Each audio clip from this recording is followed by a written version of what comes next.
What Really Happened with your host, Mike Rivero. You're listening to the Republic Broadcasting Network, where you'll find out what the Fukushima's going on. And aloha, America. Welcome to our show today. It is Thursday, November 17th, 2016. Sure happy it's Thursday. Sure happy it's Thursday. Sure happy it's Thursday. We are, of course, live today, and response to all the questions.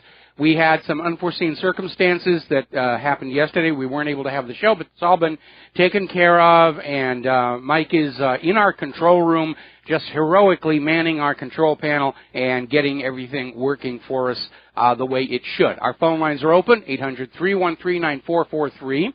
Quick little program note for next week. Well, first of all, for tomorrow, the Lady Claire will be joining us in hour number 3. Next week, of course, is Thanksgiving.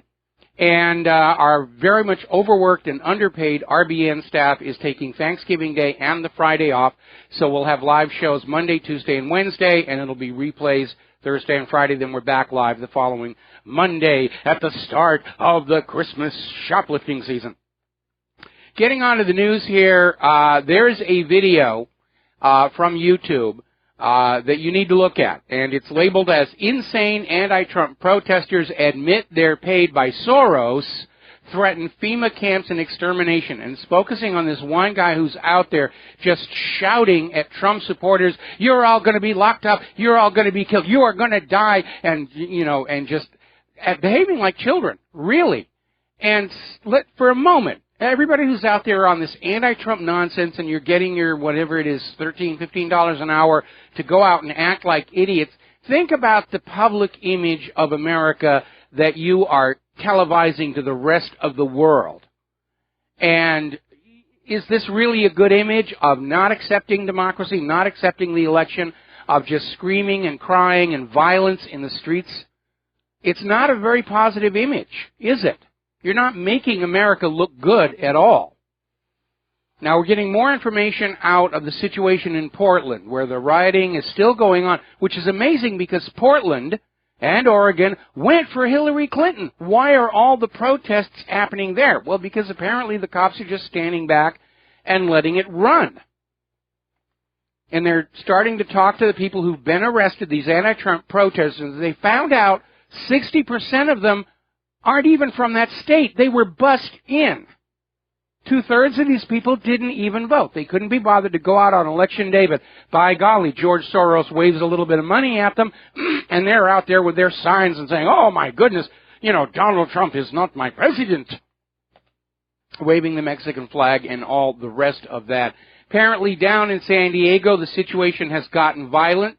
Police officers are being injured by these anti-Trump protesters. They're blocking the streetcar tracks. And it's amazing. And again, think about the image we are sending to the rest of the world, where America is supposed to be this great nation, this bastion of democracy and human rights, and we're really acting like some third world pit in the eyes of the world. Now, a lot of people are pointing out, this one's over at Zero Hedge, a lot of people are pointing out that Obama, Clinton, and Sanders could stop the riots. All they have to do is get up there and say, guys, let's please not do this. Of course, we know that Obama, Clinton, and Sanders aren't really in charge of the riots. George Soros is. But Clinton and Sanders and Obama are just kind of hanging back and saying, well, let's see where this goes. We might not have lost control of the nation after all.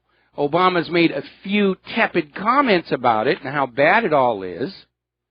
But certainly Hillary, as the figurehead for all of this, could come on out and say, look, this has gone on too far. I am graciously accepting my defeat, and you should as well.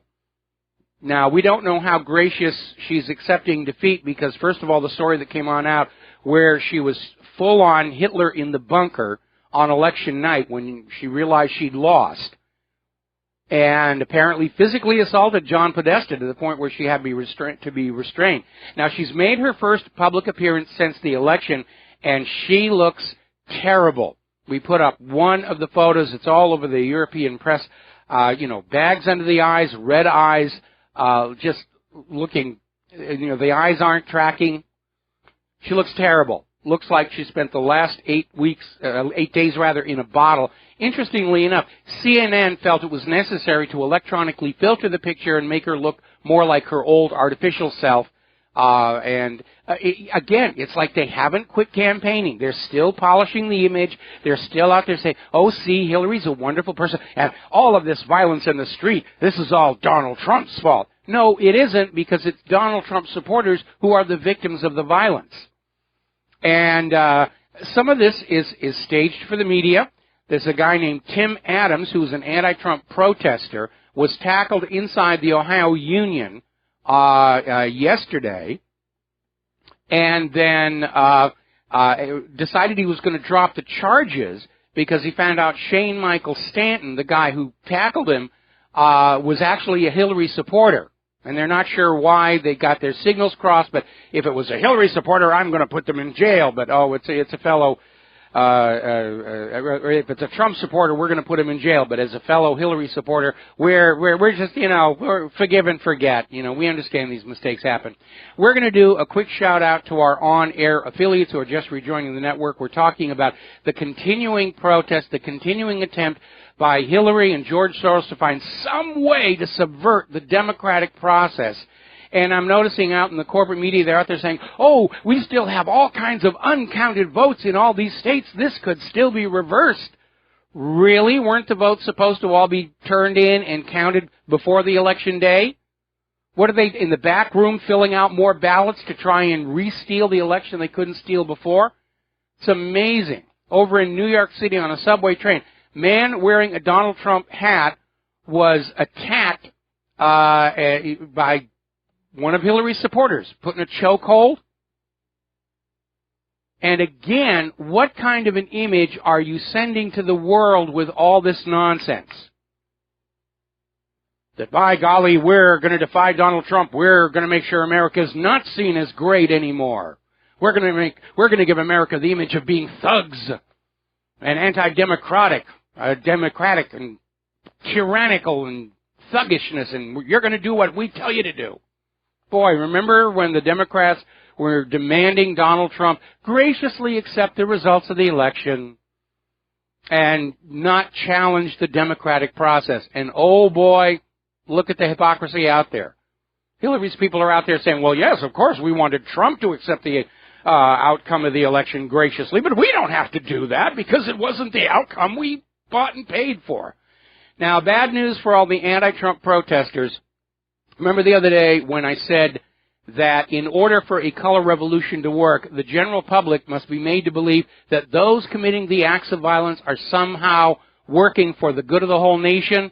That has utterly failed. The general opinion of these thugs is they are thugs. They're out there screaming about, we're going to put you in FEMA camps because you voted for Donald Trump. We're going to have extermination people out there because you voted for Donald Trump. And to nobody's surprise, Donald Trump's approval ratings are going up because of all this nonsense. Every time one of these Hillary Soros thugs goes on out and torches another police car, it only reinforces that we did, in fact, choose the right candidate. I mean, if you look at Hillary's full-on meltdown on election night, this is not a person who should be trusted with the keys to the nuclear weapons. Now, Piers Morgan is coming out with an article, and we're starting to see more and more voices speak up. Memo to the millennials, that awful feeling you've got is called losing. And it does happen. Stop crying. Stop taking personal days off to process what has happened. Stop being snowflakes. And there's a new term that's being applied to them, the buttercups. Oh, the buttercups are blooming in the streets of America, weeping and crying. And I don't always agree with everything Ann Coulter says, but she wrote a brilliant piece called Literally Shaking. And she's talking about all these celebrities and movie stars and everything just out there saying, oh, how terrible it all is, and get a grip. And we've noticed it. I mean, we have, unfortunately, in the middle of our decline, become a very vain nation, as evidenced by the selfie epidemic. I must get a picture of me with something important. And we're seeing all these celebrities out there saying, look how terrible you have made me feel because you voted for Donald Trump. How could you do this to me? Well, I'm sorry, celebrities, I don't care how you feel. I don't care what you think. I don't care anything else about you other than what I see on the TV screen and the movie screen or listening to the music. I don't care about what your personal life is like. I have a life of my own. So stop whining. You are not leaders. You are entertainers. Gerald Salente's out there with a video. He's disgusted by Robert De Niro, George Clooney, and Hollywood in general for backing the murderer Hillary Clinton. And I can certainly add my voice to that because it was back during Bill Clinton's term in office when I got blacklisted out of Hollywood. Oh, even if Vince Foster was murdered, we're friends with the power elite. We have to be nice to them and destroy their enemies for them. Now, apparently up in California, there was a white female high school teen was viciously beaten up and stomped on by a black female because the white female was making a pro-Trump text. The black attacker has not been arrested or charged with assault, even though the attack was caught on video. And under current California law, if the victim mentions the race of her attacker, she can be labeled a racist, receive death threats, which is, by the way, already happening. Remember what George Soros said about the black population? They're the easiest of all to manipulate. Okay, now over in Indiana, State Representative Bobby Kaufman is introducing legislation that will reduce state funding to all colleges that were going along with this nonsense about, we're going to give everybody an A because they're traumatized by Trump's victory and you can take the next 3 days off and we're going to have safe rooms and Play-Doh and coloring books. That's not what education is supposed to be. And they're calling it the Suck It Up Buttercup bill, and it's probably going to pass because colleges are supposed to educate our people, not indoctrinate them. And we're going to have some very stern reporting about what colleges have been doing a little later in the show. A story coming out of Der Spiegel, an absurd and dangerous president. And I want to read you this line here. The United States has voted for a dangerously inexperienced and racist man, one who was swept into the White House by an army of disenfranchised white working and middle-class Americans. It's a movement that threatens democracy around the world. Okay, Der Spiegel, I have a news flash for you. Working and middle-class people voting for their own leaders is how democracy is supposed to work. Is Donald Trump inexperienced in the ways of Washington, D.C.? Yes, that's why we like him. He's not a career politician. And he's one of the campaigns against the electors is that, he's just a successful businessman who came into politics late in life.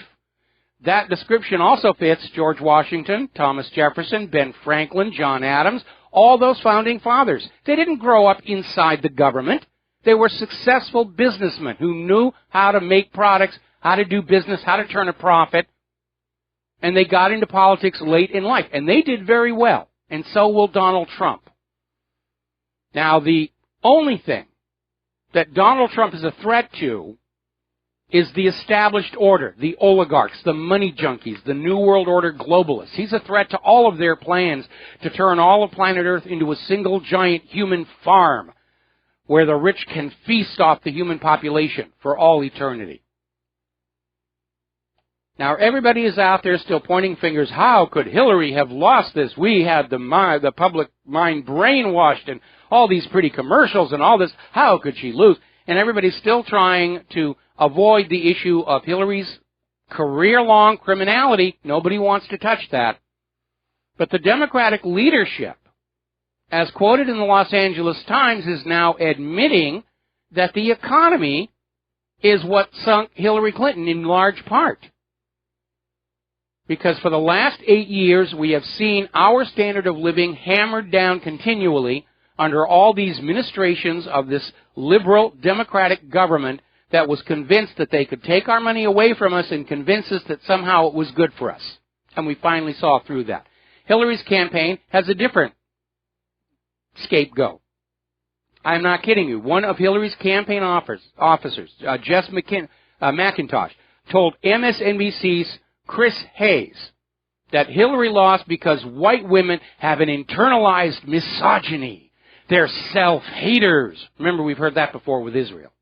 Oh, the white women hate themselves, and that's why they couldn't vote for Hillary. No, white women took a look at how Hillary Clinton is accepting money from these Middle Eastern regimes that jail, execute, or chemically castrate all of their LGBT, still allow female genital mutilation, no women's rights whatsoever. They saw how Hillary treated all of Bill Clinton's sexual assault victims and realized that Hillary is not a champion for women's rights one tiny bit. That's what happened. The lies came on out. Now, we're hearing from within the Trump campaign itself that Donald Trump has already talked to the leaders of more than 24 countries. The New York Times is trying to claim he's only talked to 4 so far. He's not really getting out there. The world is not plugging into the Trump administration. Complete lie. Okay? And in the current media, I mean, Donald Trump can't do anything right. No matter what he does, the media will say, oh, it's terrible. It's horrible. The media is still steaming over the fact that Donald Trump took Melania out to dinner, took his Secret Service with him, okay? And the media was not allowed to go into Club 21 to hover over Trump and Melania while they have dinner. They were kept outside, and they're out there screaming, see, it proves he's not going to be transparent. Well, Donald Trump has basically announced that he is going to refuse the president's salary. He doesn't need the money. He's going to turn it back into the Treasury to use someplace else. I imagine they'll cover the cost of being in the White House because the president actually has to pay for a lot of the things they use in the White House. But over and above that, he's just going to turn the money back in. The media attacks him. He's violating the Constitution. How dare he violate the Constitution by turning his salary back in for the public good? What a terrible thing. Their attitude, he can't do anything right. They won't let him do anything right at all. Let's grab a phone call. Dustin in New Jersey, aloha. Welcome to the show. What's on your mind? Hi, Mike. Lindsey Graham for ambassador of the Arctic with the igloo waiting for him. Oh, that would be good. I still want Hillary Clinton to be ambassador to Libya. The way she looked the other day, or today, oh my God, they'd probably rather fight ISIS. She looked deranged today.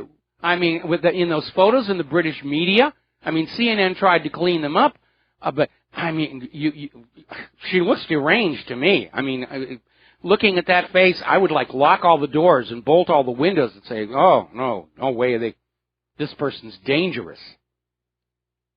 Hey, Mike, Der Spiegel is a Marxist, globalist magazine. Angela Merkel is going to lose to that other group because she is just... These people have ruined themselves. You know, do you realize that this is why we're in a dangerous situation? Because they see all the work that they've done and this globalist is falling apart. And this is where we're in a dangerous time right now because they're going to not let up on Donald Trump because they view the United States as, when Obama and the Hillary Clinton and the rest of these globalists, as the leader in that front, along with Britain, France, and Germany, and Canada. Yep. So they're not going to let up at all, Mike. Well, you know, they've got the Trump victory, they've got Brexit, they've got Frexit, you've got Greece is pivoting to Russia, Moldova is pivoting to Russia. It's all coming apart for a very, very simple reason. Everywhere the globalist agenda has been imposed, the quality of life for ordinary people is driven downward into the dirt. And you can even see it in Agenda 21.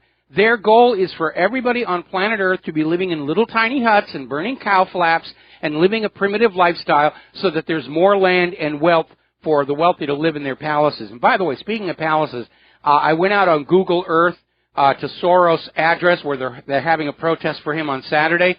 Oh, boy, talk about palatial. Man, I haven't seen such mansions since I was working in Europe. Anyway, Dustin, got to let you go. Got to take a break for commercials. We'll be right back. Aloha, America. Welcome back to the show here. John in Hawaii. Aloha. Welcome to the show, brah. What's up? Well, you know, basically a Trump supporter because I was really afraid of nuclear war with Hillary Clinton, but I'm really concerned about the things that they never talked about my big issue is getting the chemicals and the GMOs out of the food and food-like substances. And I was wondering what your take is on the Trump administration maybe turning us back into more sustainable agriculture, putting more people on the land, smaller farms, et cetera, here and around the world. And I was just wondering what your take is on it. First of all, leave out the rest of the world stuff. Because Donald Trump's entire campaign is, we're going to be taking care of America and making it great again, and the rest of the world's going to have to look after itself. I think Donald Trump is going to come down hard on GMO, not for the health reasons, but for the economic ones. Nobody in the world wants to buy our GMO agricultural produce anymore, and with the collapse of the Trans-Pacific Partnership and the Transatlantic Trade and Investment Partnership, the arm twisting of foreign countries to go ahead and buy our GMO agriculture and not tell their people about it, that is now gone. And so from Trump's point of view, because he's a businessman, and he's going to be saying, why are we not doing a better business with our agricultural exports? And his experts are going to say, because nobody wants our GMO. And Trump is going to say, okay, well then it's time to shut that down and go back to growing the products other countries want to buy to bring that business back. Yeah, and also, when you talk about economics, it's the economic of organic agriculture have pretty much been proven that small-scale farming, local consumption, builds economies from the ground up and actually improves economies everywhere there is a predominance of organic agriculture. And I was wondering, do you think there'll be a turnaround in the media? What's it going to take to get that message out to people and to start taking responsibility? I'm really concerned about the millennials. Lack of responsibility and inability to do it. Well, you're absolutely right, and we're going to explain why that is here in the very, very near future. At this point, I wouldn't rely on the corporate media to do anything at all but go on being the corporate media. But they're rendering themselves irrelevant. The focus is now on the independent media. There are more and more studies coming on out and saying that independent media did, in fact, dominate the public discussion during this last election. We've got Obama and Merkel out there crying that the Internet is what's getting in the way of their agenda for a new world order, global government, mea maxima culpa, and I take pride in that. So it's going to be the independent media that gets this out there. It's going to be naturalnews.com. It's going to be all of these little websites that are out there saying GMOs are bad because Americans are now abandoning the corporate media. They're coming on over to the independent media to learn what it is that has been hidden from them. And there is a growing cry against GMO. We had Sonoma County in this last election actually passed a bill banning GMO in their county. Now, unfortunately, that bill's not going to stop GMO pollen from flying in on the bees and the birds and the wind, but it's a bellwether that people are turning away from this Franken food. And again, from a purely economic point of view, and Trump is going to want to turn the economy around for ordinary Americans as quickly as he can. He's going to be looking at why are our agricultural exports in such terrible shape, and he's going to be told by the experts other countries do not want our GMO produce. China will not accept it. Japan will not accept it. Everybody's going to buy their produce from Russia, which is GMO-free, and Trump is going to say, well, we got to do that too if we're going to stay competitive. Okay? Okay, I've got a web page where I have a growing guide for the people of Hawaii and really around the world. It's on supernaturalagriculture.net. It kind of explains everything you've just been talking about also. I've seen that website. We've linked to it. We've linked to it as well. Okay, I'm going to have to let you go. I know you've linked to it. Okay, thanks a lot, Michael. Yeah, I'm sorry. We're going to have to let you go because we're coming up here on a commercial break. And before we get there, real quick, I think this is very telling. Over at frontpagemag.com, they have an article, American Uprising, and they're hitting a point that we all need to realize. This wasn't an election. It was a revolution where the American people got up and stood united in front of the crushing machinery of the oligarchs. They stood up, peacefully, democratically, brought it to a halt. Now we have to hang on to it because the oligarchs want to steal it back. Got to take a break for commercials. We'll be back with more phone calls. And aloha, America. Welcome back to our show here. We're going to go back to the phones for a couple of phone calls. Then we're going to close the lines for a while because I got a lot of news I need to get through here today. Jesse in Ohio, aloha. Welcome to the show. What's on your mind? Hey, Mike.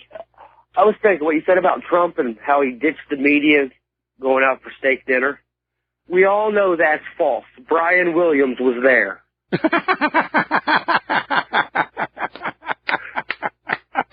Outstanding. Outstanding. I love it. All right, now, on a serious note here, I did experience something just yesterday that I've never experienced before with ID. I just got my driver's license renewed last week, and I went to cash my paycheck at the bank, this third bank. I don't have an account there. It's just where my check's written from. And the lady actually told me at the bank that my ID was too new to use. It wasn't valid enough for the bank. Well, you know, here's the problem. The banks are already starting the war on cash. Apparently, Citibank is now saying they will not accept cash deposits at a large number of their branches. They want you using their little paper certificates and their little plastic cards because then they can make more money off of you. And it's just the way it's going to be. You know, but I think it's absolutely ridiculous. The ID is too new, and I don't think they're really harming their own business, because the frauds are going to be presenting exactly what they need to present to be able to cheat the bank, and all of this security and everything. It's just inconveniencing law-abiding citizens, and it really is completely out of control. That's exactly what I told her, but she did offer me to start a bank account using that very ID. I'm not surprised. She even charged me $4 to cash my check. They would have lost money that way. Well, you know, when you go to a bank that is not your bank and they let you cash a check, there's normally a fee, and that's kind of been. Oh no, this was their bank though. It used to not be that way, but even at Fifth Third with a Fifth Third check, they charged me $4, but I could open a check cashing account that I had to keep no money in, could never be charged any fees. I was like, so basically, you're letting me keep my $4 if I give you my personal information. I mean, if you're getting nothing out of this, what's the point? Well, the point is they're following the rules, and the rules have been designed by somebody to try and keep the maximum amount of wealth under the control of the banks and not under the control of ordinary people. And we're going to see that start to reverse, I think. Yeah, okay. Anyway, listen, thanks an awful lot for the phone call. We're going to switch to John in Barbados. He's going to be our last phone call for a while because I got a bunch of news to get through. John, what's on your mind? Aloha, Michael. How are you today? I'm doing fine. Glad to be back on the air, although I did enjoy having a day off yesterday, and I'm certainly going to enjoy the 4-day weekend next weekend. Yeah, well, what I want to do, basically, is to try and tamp down a little on this groundswell of euphoria over the Trump victory, because until December the 19th, nothing is certain. Until that electoral college has actually voted, we don't know what's going to happen. And the Hillary people and the Soros people are going to be doing just like the Brexit. I have that upcoming. I have that upcoming. In fact, there have been some very alarming developments along that line. Anything else, John? Yes, I'm looking at what's happening now in Syria since this phone call between Mr. Trump and Mr. Putin, and things seem to be moving very quickly now. The same thing in Mosul, Iraq. Things seem to be moving very quickly. We could see the end of this whole nonsense before Christmas. Yeah, I would say probably it's going to happen very, very quickly. I mean, Trump's not even in the White House, and already you can see global geopolitics shifting to adapt to his agenda. Well, that's another case in point. You know, if he actually, you know, these Soros people and what have you do actually corrupt the Electoral College, a lot of people are going to be disappointed. Actually, if they try and corrupt that Electoral College, I mean, you know, they think those riots that are bought and paid for by Soros are bad.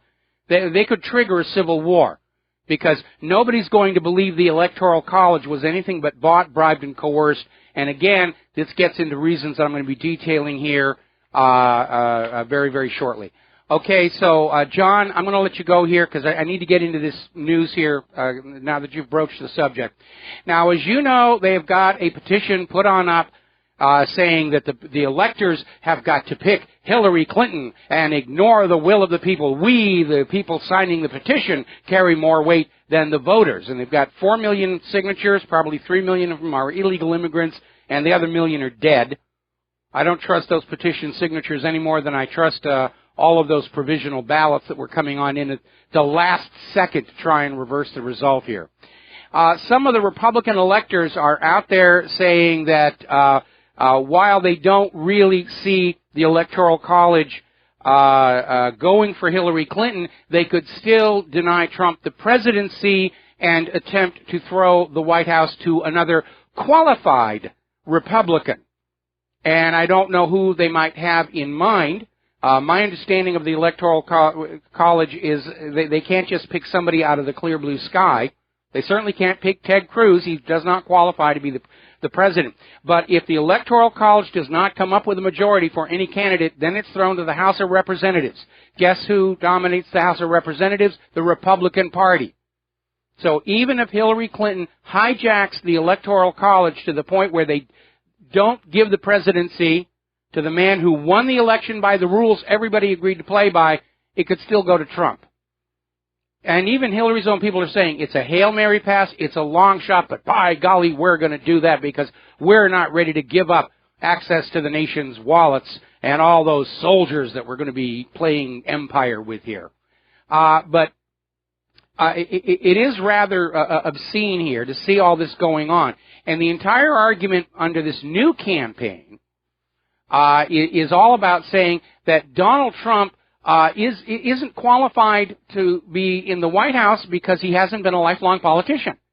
That he's a successful businessman who came to politics very, very late in life, and therefore we should ignore him. But again,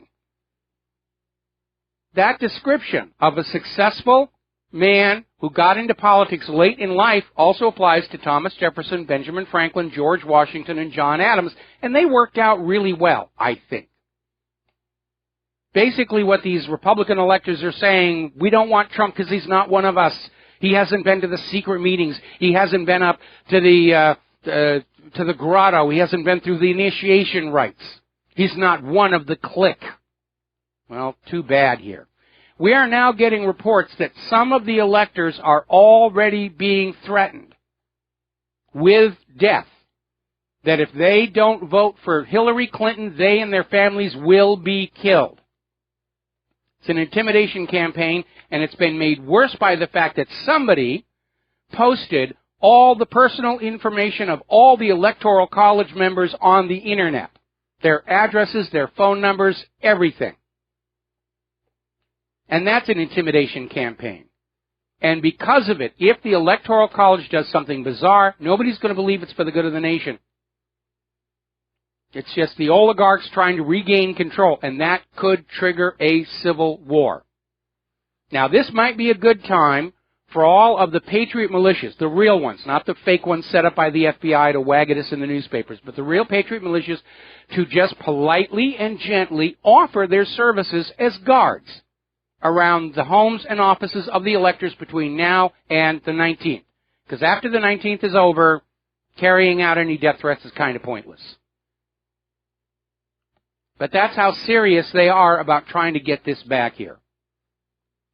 So looking at this Republican effort to get Trump out, but not necessarily Hillary is in, what is the agenda? Well, the agenda is the war between Donald Trump and the neocons, because the neocons still want their war agenda to move forward. The project for the new American century, 100 years of unending war to make America ruler of the world, no matter how many of your children have to be killed and crippled in the process. And that's what's behind all of this talk about denying Trump the presidency in favor of some other Republican. Now, John McCain, songbird to his fellow veterans from Vietnam, is out there demanding to Donald Trump, don't you dare make peace with Russia. Don't you go do that. Don't you dare make peace with Russia. Do you know how hard we've worked to get to the edge of a new world war? How dare you throw that away? Now, Donald Trump is making good on his promise to drain the swamp. And he's angering a lot of people, and that's another reason we got to be very careful for his safety, because he's going into office having angered as many entrenched groups, entities, as John F. Kennedy. Donald Trump, as you know, demoted Chris Christie, have thrown out all of Christie's nominations. And by the way, the rumors are still flying. The media is going to put out, oh, Senator Cotton's going to be Secretary of Defense. Well, how dare he do that? In order to have fodder to go after and bash Donald Trump, even though Trump hasn't actually said anything one way or the other. But one thing Trump has said, anybody working in his administration, if they have any contact with a lobbying firm, they must terminate their employment, get rid of their stocks and other investments. They have to be completely clean and economically isolated from the lobbying firm. So far, so good. Here's the icing on the cake. As a requirement to serve in the Trump White House, you must sign a contract that you will not work as a lobbyist for 5 years after leaving the White House. And that is going to cause a lot of people to withdraw their applications to work in the Trump White House, because that lobbying is the icing on the cake. That's where they make the money. They'll work for a presidential administration. They'll leave and immediately get a job as a lobbyist for 4 and 5 times the money. That's the payoff right there. And if they're not going to be able to get the payoff, they're just not going to bother. And by the way, if anybody from Trump's organization is listening, I am not connected with any lobbying firm and really have no interest in working for one. Not just for 5 years, but ever. Now, because Donald Trump is turning away from the neocons, turning away from the lobbyists, turning away from the establishment business as usual politicians, he's actually having trouble finding people to staff his White House. And there's an article that came out of mycatbirdseat.com saying, can Trump find enough fresh thinkers to do the job? In other words, can Trump find enough people who are outside the system and still qualified to do the job they need to do to staff his administration and his cabinet? Because he doesn't want to be infiltrated by the neocons and the old guard, and he doesn't want his administration hijacked to continue the policies of the globalists and the money junkies. So I can imagine it's very, very difficult finding people who are not compromised or otherwise influenced from the old corrupt political regime. Now, here is where the news is getting really good. Now that Hillary Clinton, at least as far as we are aware right now, is not going to be the president, the investigations into her crimes are not only moving forward, they are becoming more public.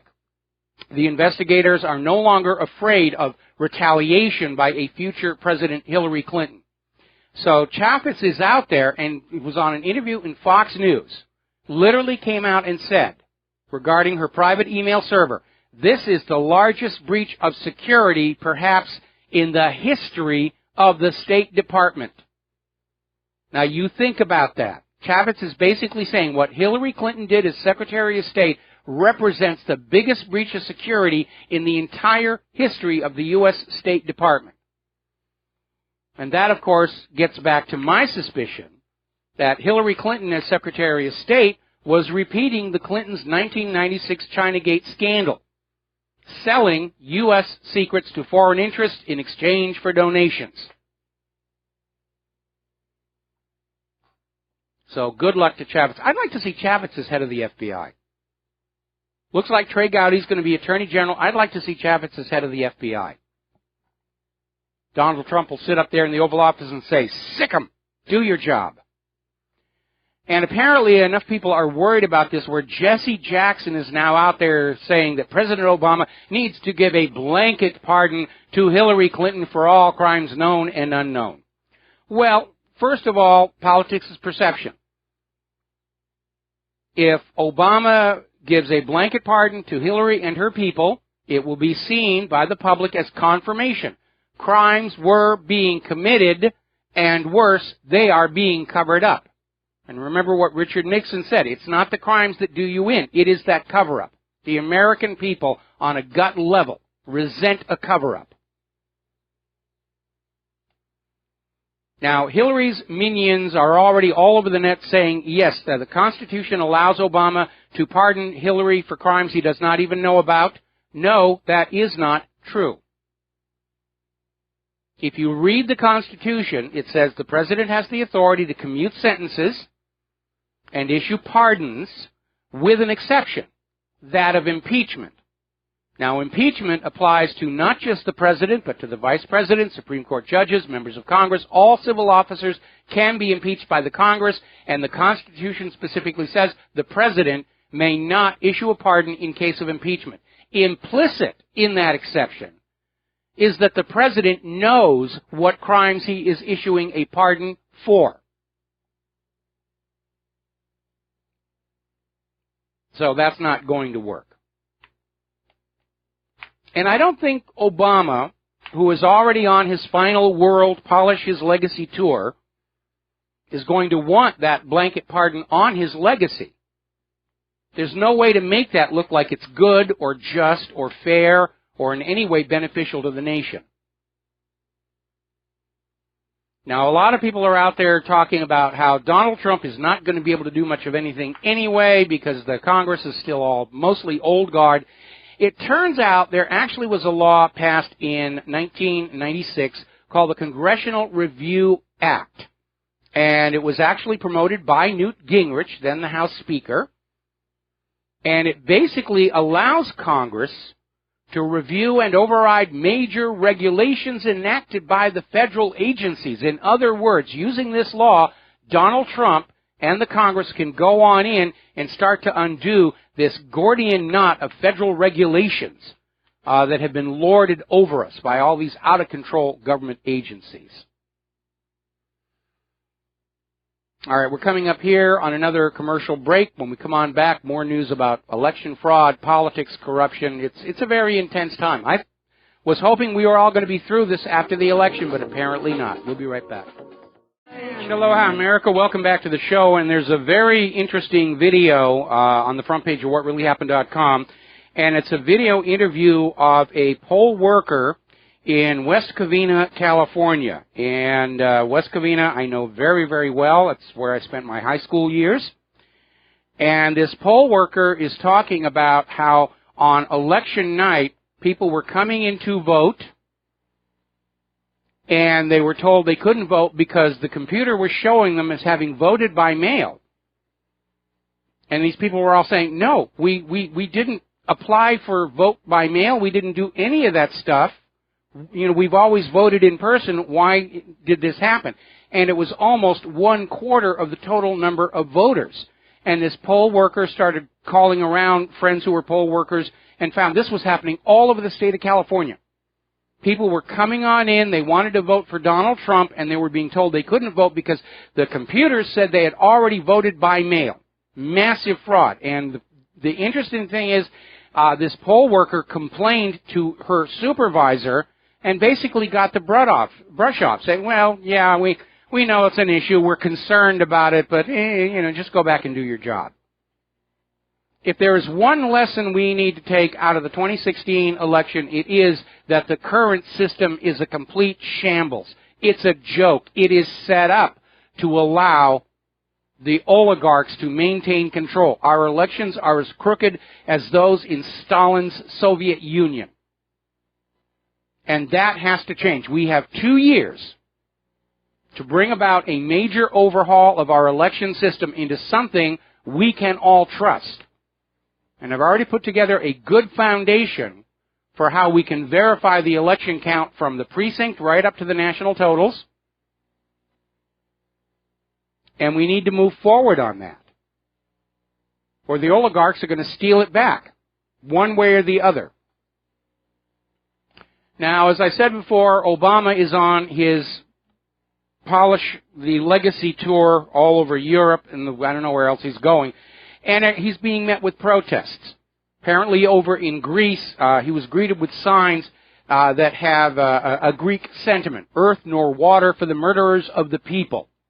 And apparently the Greek government, in response, has now banned all demonstrations. It's a little late. Obama's already up in Germany.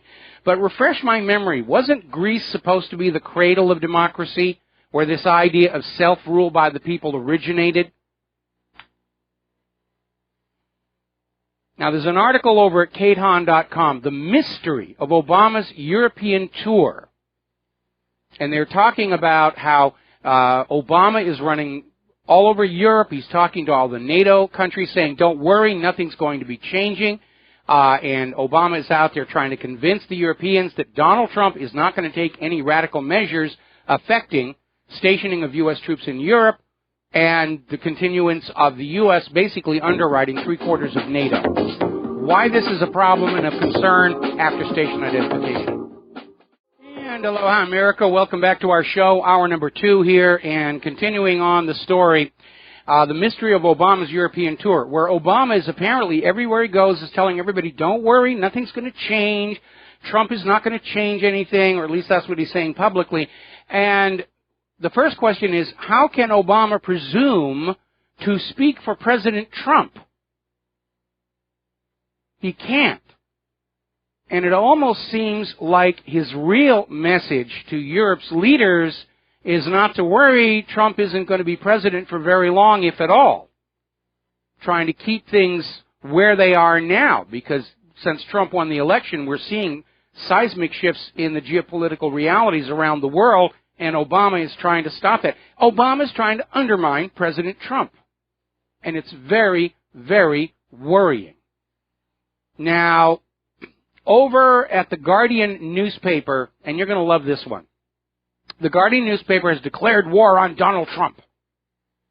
They're not even going to try and say we're being fair, we're being honest, we're objective. No, this is war. We, the Guardian, hate Donald Trump. And here's where it gets weird. The Guardian is soliciting donations in order to hold the new administration to account. The Guardian is asking for donations. I knew the independent media had the corporate media on the ropes. I didn't think it was that bad, where now they're having to ask for donations to keep running. Wow. That's something. Now, over this last several months, we saw our media and our politicians get into this habit. No matter what was going on, it was all Russia's fault. Hillary's crimes exposed, oh, Russia did it. Pay no attention. Hillary is sinking in the polls, oh, it's all Russia's fault. Waxy yellow buildup in your kitchen floors, that's Putin. He's been messing the corners for you. My hair is falling out, oh, that's Russia. That's definitely Russia. And it seems to have spread all over the world, because over in Germany, their head of intelligence, Hans-Georg Maaßen, is saying that Russia is spreading toxic lies to get Merkel out of office. It's all Russia's fault. The fact that Angela Merkel has wrecked Germany with this refugee nonsense and allowing Germany's economy to be pillaged and looted to prop up the rest of the EU, it's got nothing to do with it. Oh, no, it's always Russia. It's always Russia. Up in Brussels, same exact thing. The European Union chiefs are saying that all this talk about Euroscepticism and exit and everything, no, it's just Russian propaganda. All the people of Europe love being enslaved to Brussels. They love being debt slaves to the European Central Bank. I mean, they tried to blame Vladimir Putin for the Brexit vote, the Scottish independence bid. They're now trying to say that WikiLeaks is a Russian propaganda outfit. European Union, meet shark. Shark, meet European Union. European Union, jump over shark. They've taken it to a ridiculous level where everybody's just going to be saying, come on, guys. It's just ridiculous. Now, over in France, it looks like Marine Le Pen stands a good shot of winning the presidency, because the people of France are also fed up with all this political correctness and, Charlie Hebdo insulting Muslims is free speech. But anybody questioning Israel is an anti-Semite. And Marine Le Pen is also saying if she wins the presidency, she is going to boost cooperation and friendly relations with Russia. The world is fed up with U.S. hegemonic domination, military, economic, and otherwise. And let's be honest, a Le Pen victory will just pour more salt into Hillary's wounds. This, I think, is a good thing. Also, Marine Le Pen was being interviewed by a BBC reporter who was trying to attack her, and she put this guy in his place. Not going to put up with any more of the nonsense. And I think one of the other aspects that we are seeing out of Trump's election victory, it's shown the world that the corporate media are no longer the penultimate kingmakers or queenmakers. And I think we're going to see a lot more leaders willing to stand up to the corporate media and say, you're full of nonsense, and what you're saying is propaganda and lies. And I think that's a healthy thing. Meanwhile, over in Russia, the drain the swamp agenda is running full tilt. They're calling it Putin's purge, where supposedly too big to arrest, too big to jail, too high to touch ministers are being arrested for corruption. And it started with Alexei Ulyakov and has now spread to several other ministers who are being sacked for corruption. So remember what I said, I think, about 2 years ago. This push for a global government is setting the stage for a global revolution against all the oligarchs and corrupt in all the countries. If I had investment capital, I'd be investing in tar, feathers, ropes, rails, and guillotines with like 20 holes, so there's no waiting. We're going to take a moment here to do a shout-out to our on-air affiliates who are rejoining our network. We're still talking about politics. We're still not taking phone calls at this time because I got some news I need to get through. We'll probably open up the phone lines in hour number 3. Now, the European Union is getting in a huff, saying Italy is at risk of breaking the budget rules. And the European Commission is saying draft budgets from Italy and 7 other Eurozone countries risk breaking the EU rules. And this is setting the stage for a confrontation with Prime Minister Matteo Renzi ahead of Italy's referendum to possibly leave the European Union. Now, what are these EU rules that all these nations are in danger of breaking? Well, it's basically a rule that says work your people to death and give us all the money. Every place that globalism has been imposed has seen the living standards of ordinary people driven down into the dirt. The people behind the globalism movement, they're doing really well. They're making huge amounts of money off of this thing. Now then, down in Israel, little bit of a diplomatic faux pas. The Israeli agriculture minister made a present of a $50,000 dual-usage drone to Russia's prime minister. He'd come on down, he'd flown the thing, he said, this is really cool, and Israel said, well, here, have one, to have fun. The only problem is the drone contains confidential U.S. technology, and that technology is used by Israel under license and may not be transferred to a third party without permission. But then Israel has been habitually careless about handing U.S. secrets to other nations. Remember when Jonathan Pollard was stealing all of his secrets and giving them or selling them to Israel, and then Israel turned around and traded them to the Soviet Union in exchange for increased immigration quotas for Jews who wanted to go to Israel. Now, the secrets involved were those regarding nuclear warfare, targeting strategies, methodologies, and so forth. Had the U.S. and the Soviet Union gone to nuclear war at that time, the U.S. would have lost. That is the scale of Jonathan Pollard's treason. And, of course, he's a big hero in Israel. Oh, yes, he's a big hero. They've named streets after him, and they're just waiting for the day he'll be allowed to return to Israel to a hero's welcome. Now, apparently an unknown drone flew over the Golan Heights on Sunday. Now, technically, the Golan Heights is still Syrian territory under Israeli control, although Israel's now making noises to simply annex it because of all that wonderful oil and gas they just found that are under there. They're already selling off licenses to develop it. Yes, it's worth something. We're going to steal it. Get used to it. So this drone comes on in from Syria, just flying around, and Israel tried to shoot it down with 3 missiles, 2 Patriot missiles and an air-to-air missile fired from an Israeli fighter, and they still couldn't hit it. Now, you, of course, paid for all those Patriot missiles, probably for the one fired from the Israeli fighter as well.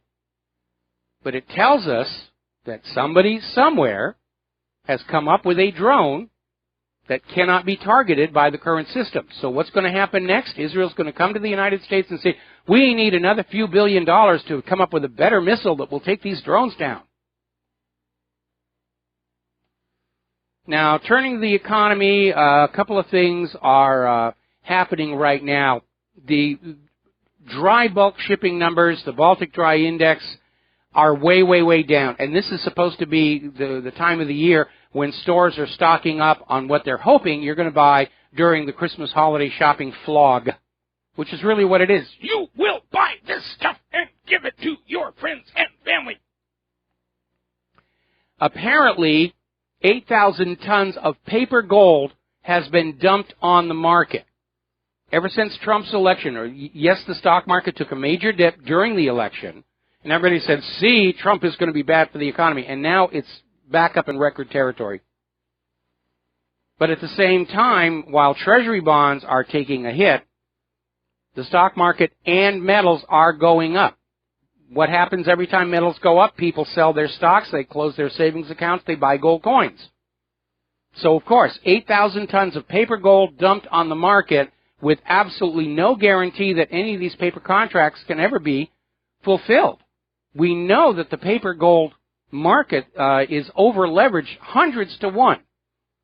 That means for every 1 ounce of real physical deliverable gold, there are a couple of hundred of paper ounces out there being traded as if they're real money. And when there is a gold run, and it's only a matter of time, you're going to see that whole thing come apart. And all those people with those paper gold contracts, that's all they're going to be left with. Pretty piece of paper. We'll frame it, put it on the wall about the time we imagined we had 5,000 ounces of gold for our retirement. Now, Obama has gone on a spending spree. Part of it's tied in with his legacy polishing tour, and it's now estimated that Obama will have increased our national debt by $2.4 trillion this year by the time he leaves office. And he's out there giving money to all these foreign governments for all these various projects in the hope that they'll put his face on the postage stamps and they'll build statues to him and all the rest of that stuff. Just complete nonsense. Turning to the world of immigration, apparently a migrant camp in Greece has been set on fire by a mob of the Greek people who attacked the migrant camp using fireworks as incendiary devices. What is really amazing is that somewhere, George Soros, Angela Merkel, all these people living in their little safe spaces, playing with their coloring books and their Play-Doh, actually thought they were going to blend all these cultures together and everybody was just going to forget their identity, their history, their culture, their own beliefs, sit around the campfire holding hands and singing Kumbaya. And anybody who really understands human psychology would have said, this is not going to work. But again, it is a founding principle of liberalism that you can re-engineer the human mind by changing the environment around it. And it is a fraud.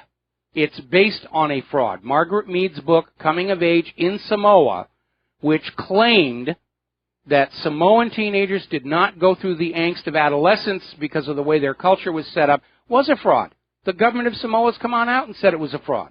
The government of Samoa held hearings. They actually found the 2 young women that Margaret Mead had talked with and said, yeah, Mead was asking these questions and we just said yes to be polite. And the entire liberal philosophical agenda is based on a flawed foundation. And that's why they keep making these huge, hideous, miserable mistakes time after time after time.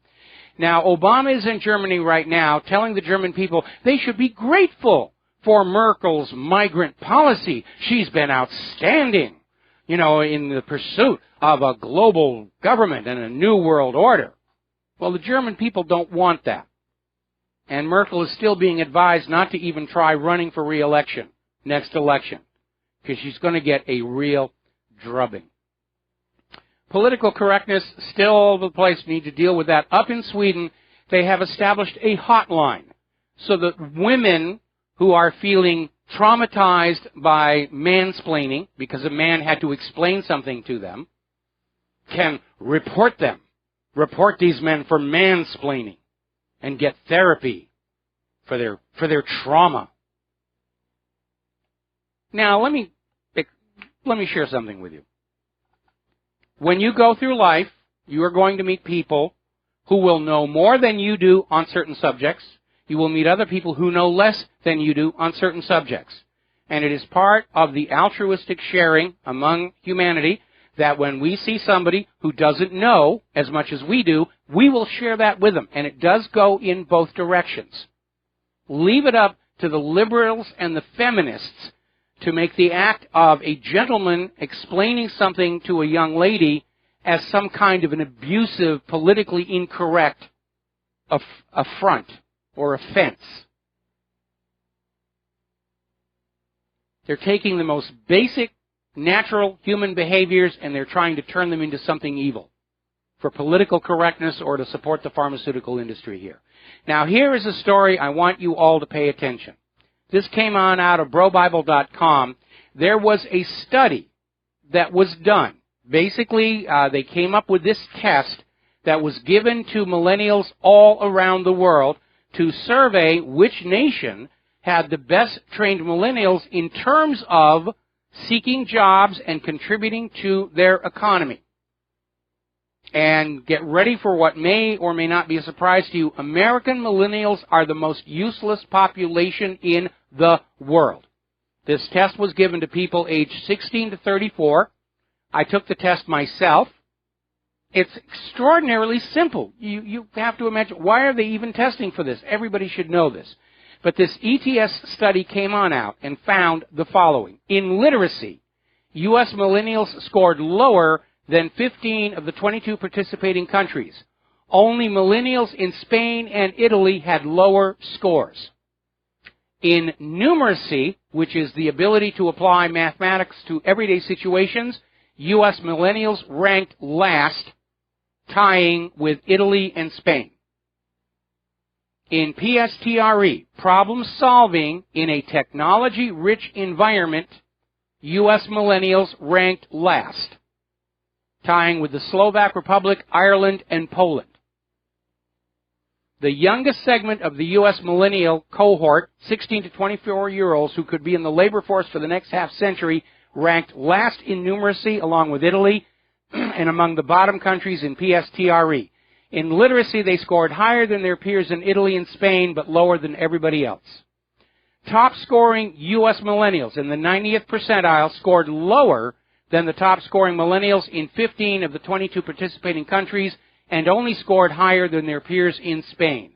Low-scoring millennials, those in the 10th percentile, ranked last, along with Italy and England, North Ireland, and scored lower than millennials in 19 participating countries. Now, what's going on here is our kids are being given diplomas by colleges as a lure to get them into that student loan debt trap, but they're not actually getting anything useful out of it. They've got degrees in indigenous women's interpretive dance, and they know how to use a cell phone and take a selfie, and they supported Israel. They support Hillary. They have participation trophies. They believe they're exceptional. They're not. Thank you, Common Core. And this goes right to the heart of something I was saying the other day. Back in the 1960s, liberals really did represent the intellectual elite. But since then, anybody who's insecure about how smart they are just grabs onto that label, liberal, and then they can say, I'm a liberal, therefore I'm smart and educated, and that's all I need to know. And yet my experience in talking to liberals over this whole Trump-Hillary campaign is they're very uninformed, they're very narrow-minded, they think that watching TV news tells them all that they need to know, and that if they don't know something, it's not important to know. They are, in other words, arrogant in their ignorance. And this ETS study is a wake-up call. And that's going to be a big problem for Donald Trump. Our young people really have been dumbed down. They can't hack it in the modern technological global marketplace. We're going to take a break for commercials. We'll be right back. And aloha, America. Welcome back to our show here. We're getting a story now that reporters are being attacked at the anti-Trump riots and told not to film them. And I think it's because they understand when people actually see these rioters, it's not presenting a sympathetic image. And apparently the protesters are at the point where they're literally handing out leaflets to people saying, do not record what we're doing. Apparently they're very angry that somebody was reporting 60% of the Portland protesters had been bussed in from out of state.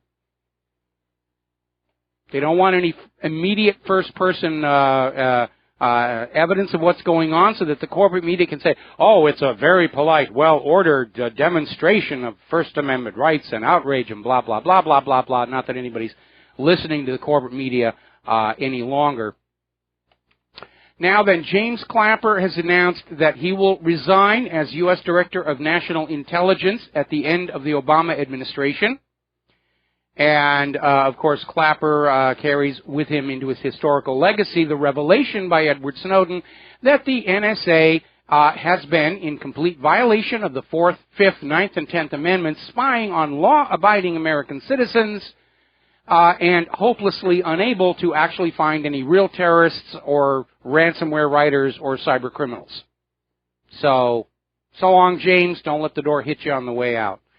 Now, as you know, the corporate media has really had it with that uppity independent media. How dare they come on in and point out where we're lying and propagandizing? Don't they understand we have to make a living? We have to make payments on those supercars and those mansions that we live in. And the only way we can make that money is to whore ourselves to the money junkies and corporations. How dare they interfere with that?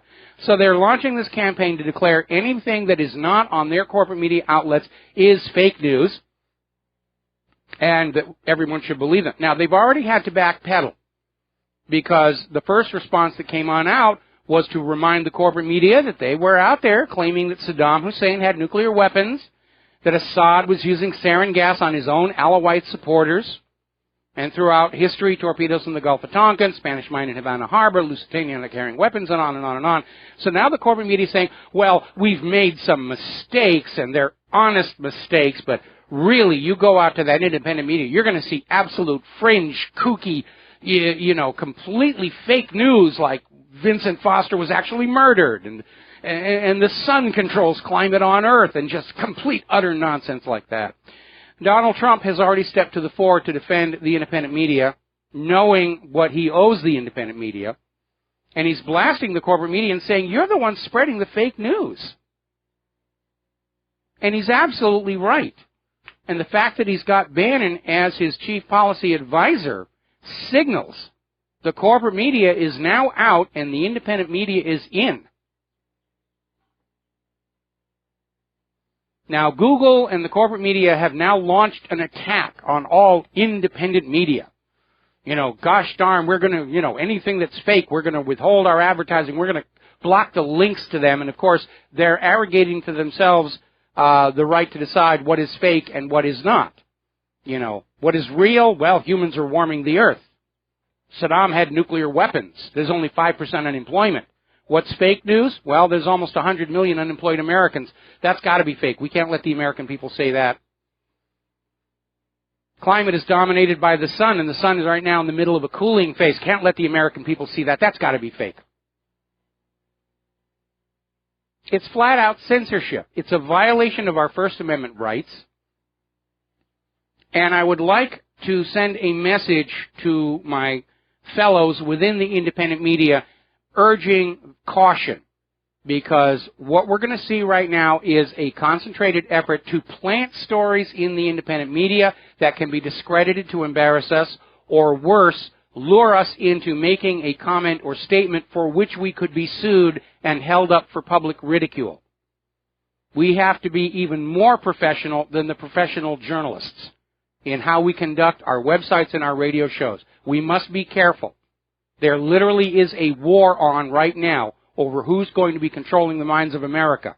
The corporate media is a little late to realizing they lost.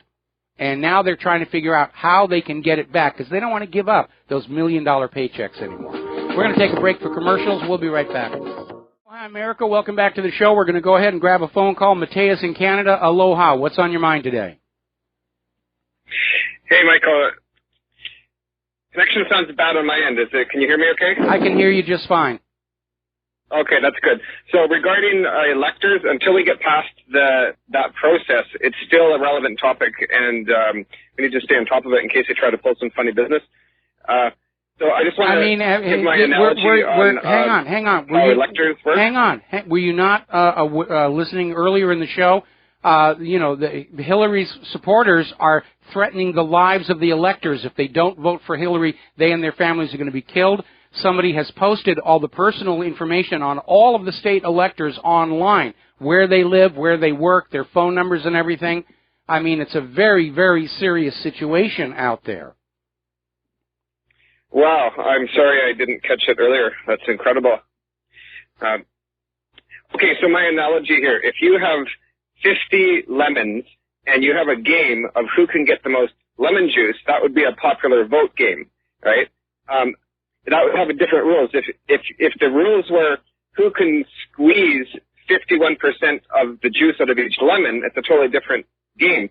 So, for example, if you're going for a popular vote, then if you squeeze the lemon and you get 49% out pretty easily, you're not gonna stick around worrying about a couple more drops that are hard to get 51%. Yeah, that's a valid point to make. That's the easy one. That's a valid point to make, and we made it in the little graphic that we had at the top of our website for a while, which a lot of people have been writing in and asking for copies.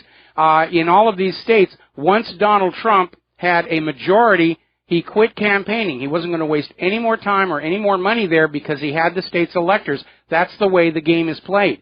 If it had been a popular vote, Trump would have changed his campaign strategy. He would have focused on the states with the largest population densities, and he still would have won.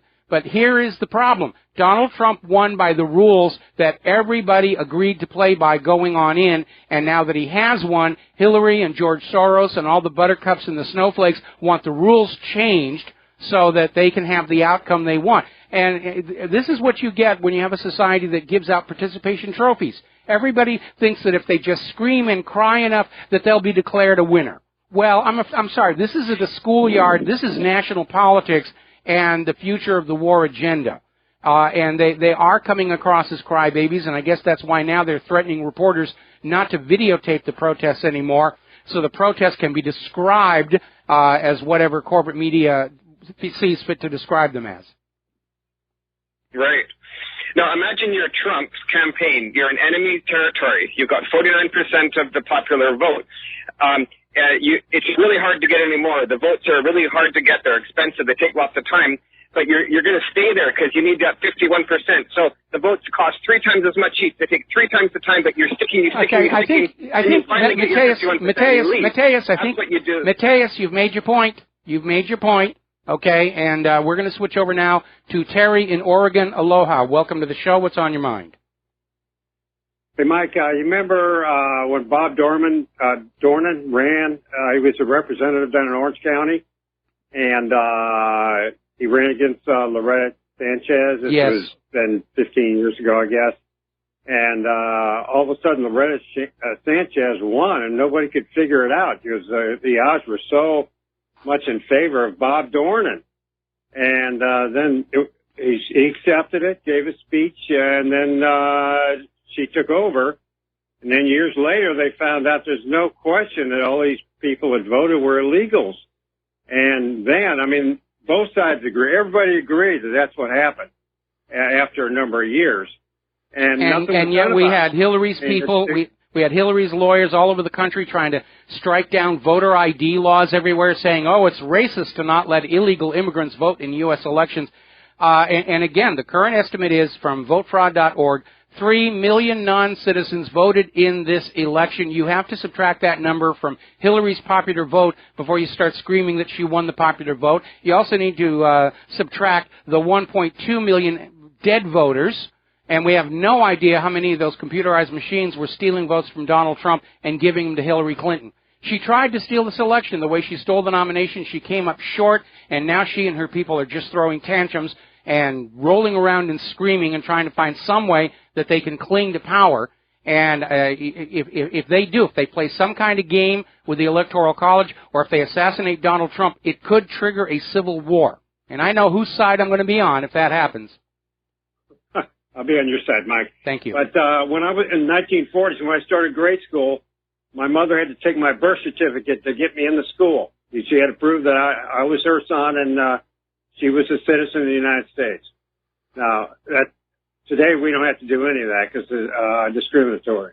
You know, what's weird is these illegals and refugees can come on in and get all the goodies, but the last time Claire and I had to renew our driver's licenses, we got in just a few days before the rules changed, where to get a driver's license in the state of Hawaii to conform with the Real ID Act, we had to have our birth certificate, our original Social Security card. We had to have all this stuff here. They're actually making it hard for legal American citizens to prove that they're citizens, but the illegal immigrants and the refugees come on in and it's just handed to them. It's completely bonkers.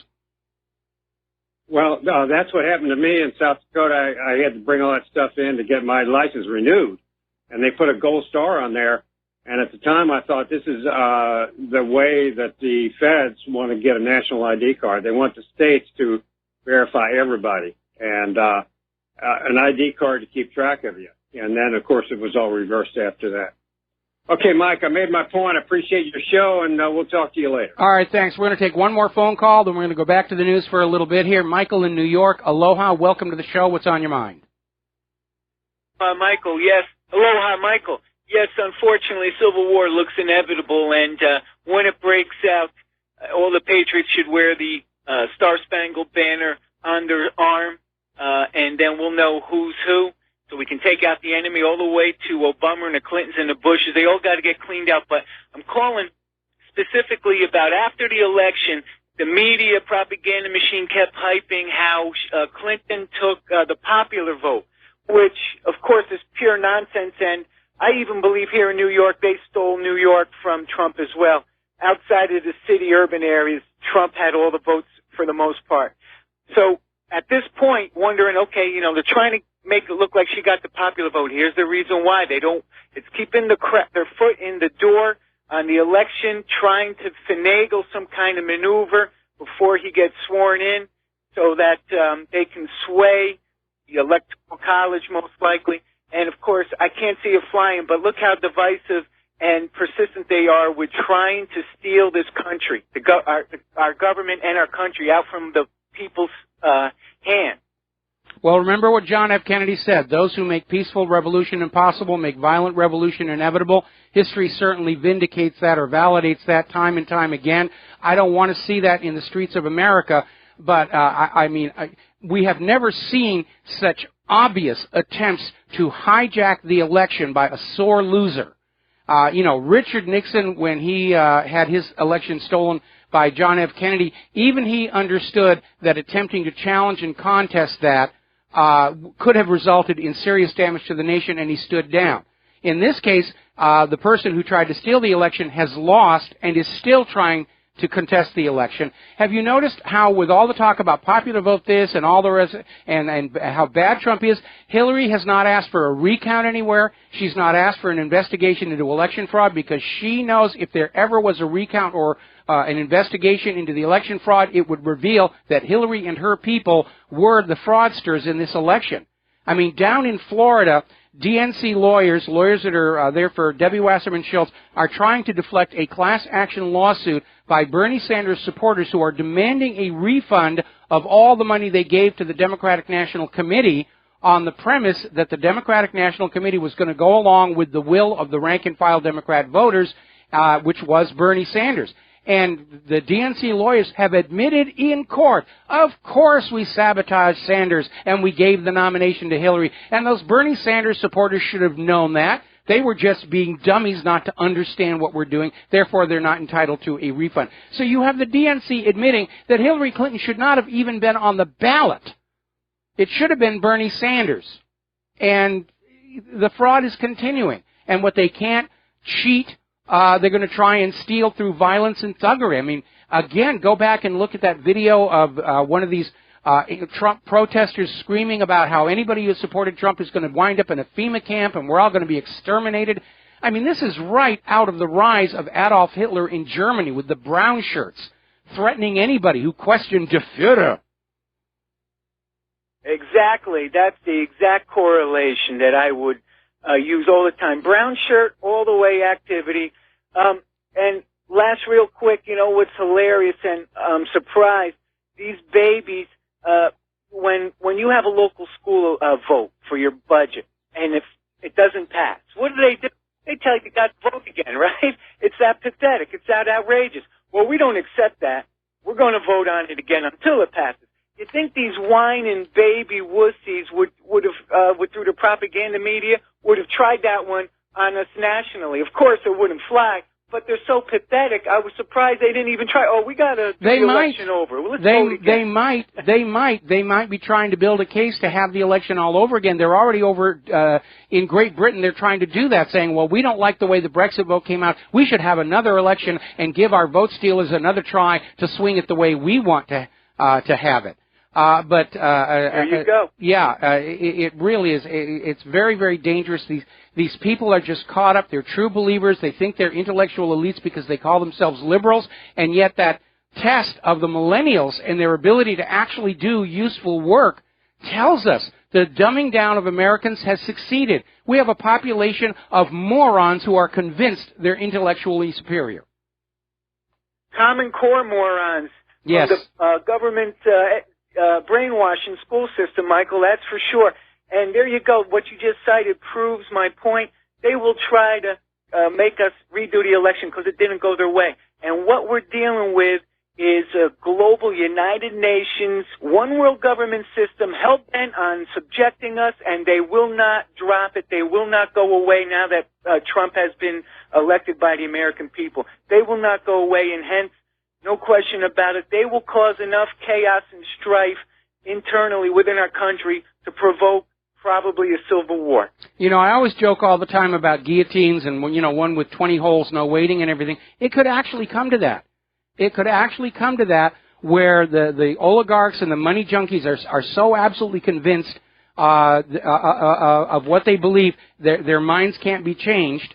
And it could come to that. I don't want to see it, but it is a real possibility. Michael, we're going to let you go. I'm going to take one more phone call, then we're going to do some news for a while. Thank you. Kyle in Pennsylvania. Aloha, Kyle. What's on your mind? Hey, Mike. Well, I wanted to talk about Trump's qualifications for president. Now, as far as I know, he's over 35 years old. He is an American citizen. Born inside this country. America. Yep. I think that about covers it, right? Yeah, that's all the Constitution says you have to be President of the United States of America. Somebody wrote in and reminded me that Ronald Reagan wasn't a career politician either, although he was governor of California before he was president. And again, go back to the Founding Fathers. None of those people were career, lifelong politicians. In fact, the government they set up was designed to not have a permanent ruling class of career politicians. Serving in the government was a part-time honorary position, and the rest of the time you were supposed to go on back and support yourself with whatever it was you did in your day job.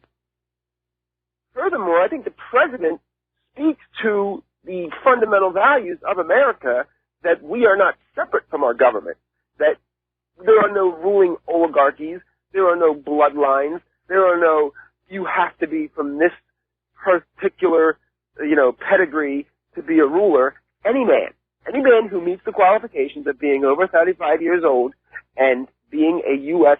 citizen born in America, you can be president.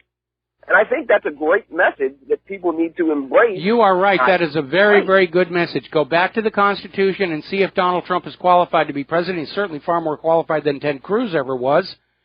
Yes, he meets the qualifications. Over 35, American citizen, born in this country. He's qualified to be the president of the United States of America under that Constitution. Anybody who says otherwise is being unconstitutional. Okay? I know it's strange in this country. I think it's strange in this country that for the past 20 years we've had Bushes and Clinton and an Obama thrown in there. But no, we don't have a royal family. Anybody can be president who meets those Well, they were trying to establish two royal families, a ruling duocracy. The plan was to pass the White House off from Bush to Clinton to Clinton to Bush to Bush to Clinton. Obama got inside on them because Hillary didn't really have the legs to win in 2008, or she didn't have her election stealing machinery as firmly in place as she did this time. But she lost.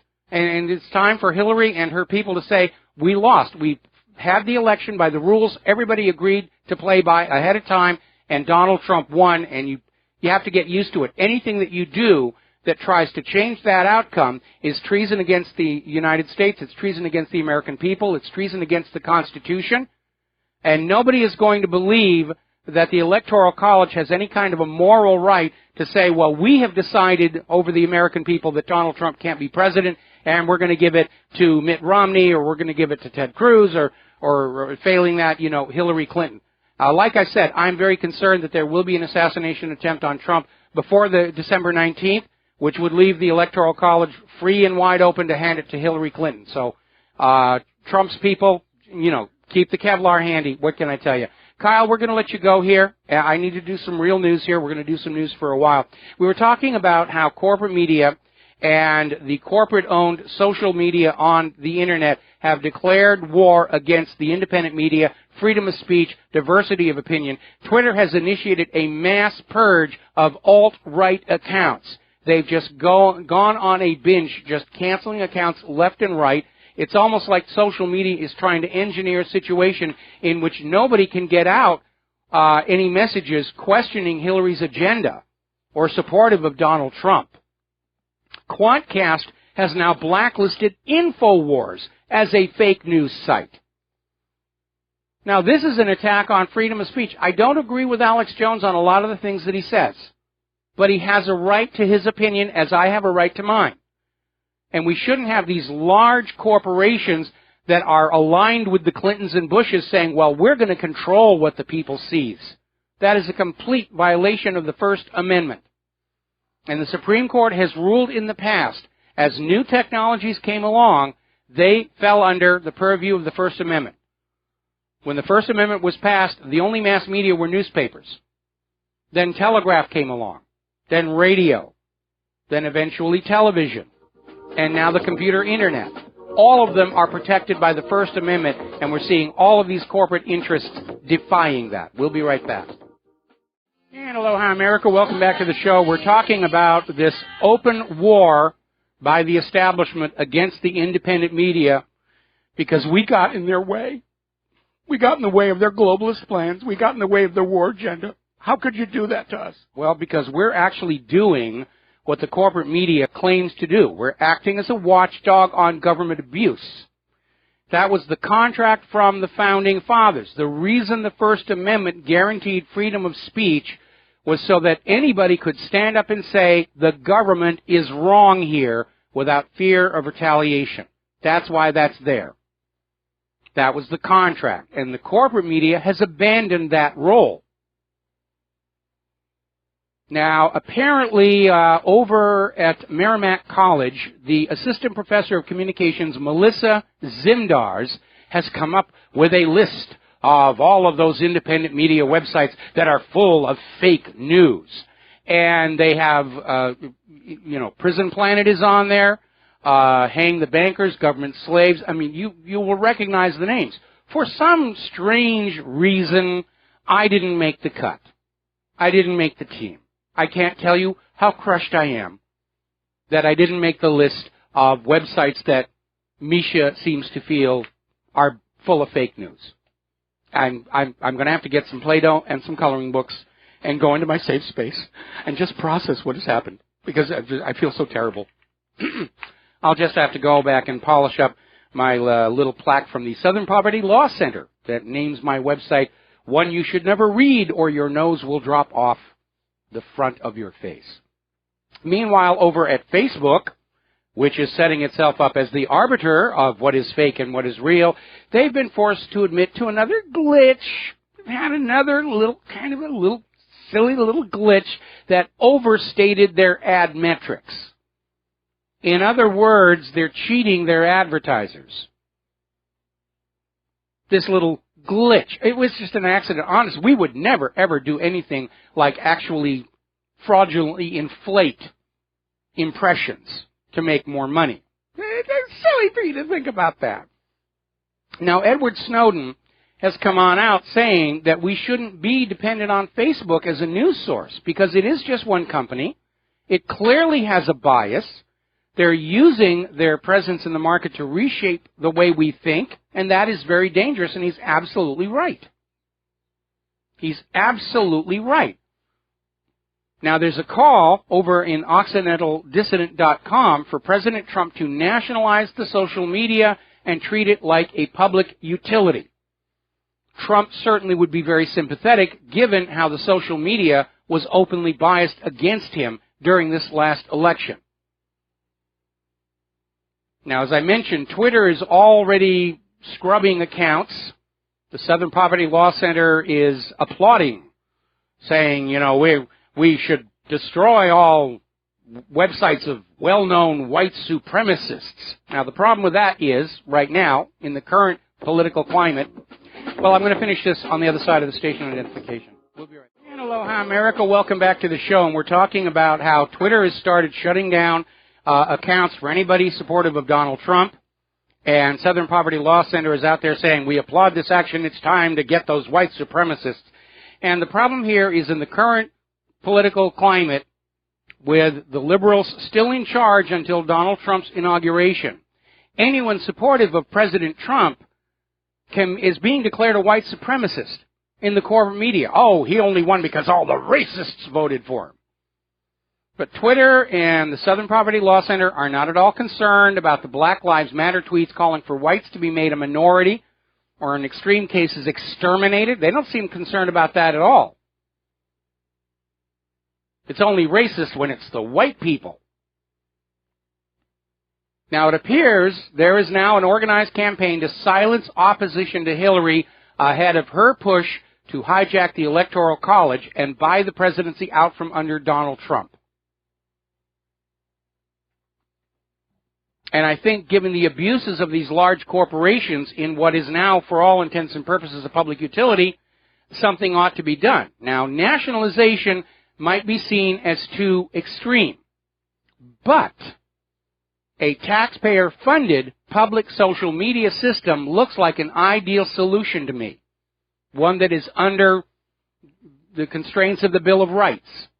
And by the way, alternatives to all of these companies are now surfacing. There's a new search engine out there called goodgopher.com. It is rising rapidly. It actually has a button that you can push where it searches only the independent media to get the real news. And I went out there and checked it out. It's pretty good. My site's already listed with it. Then there's Yandex.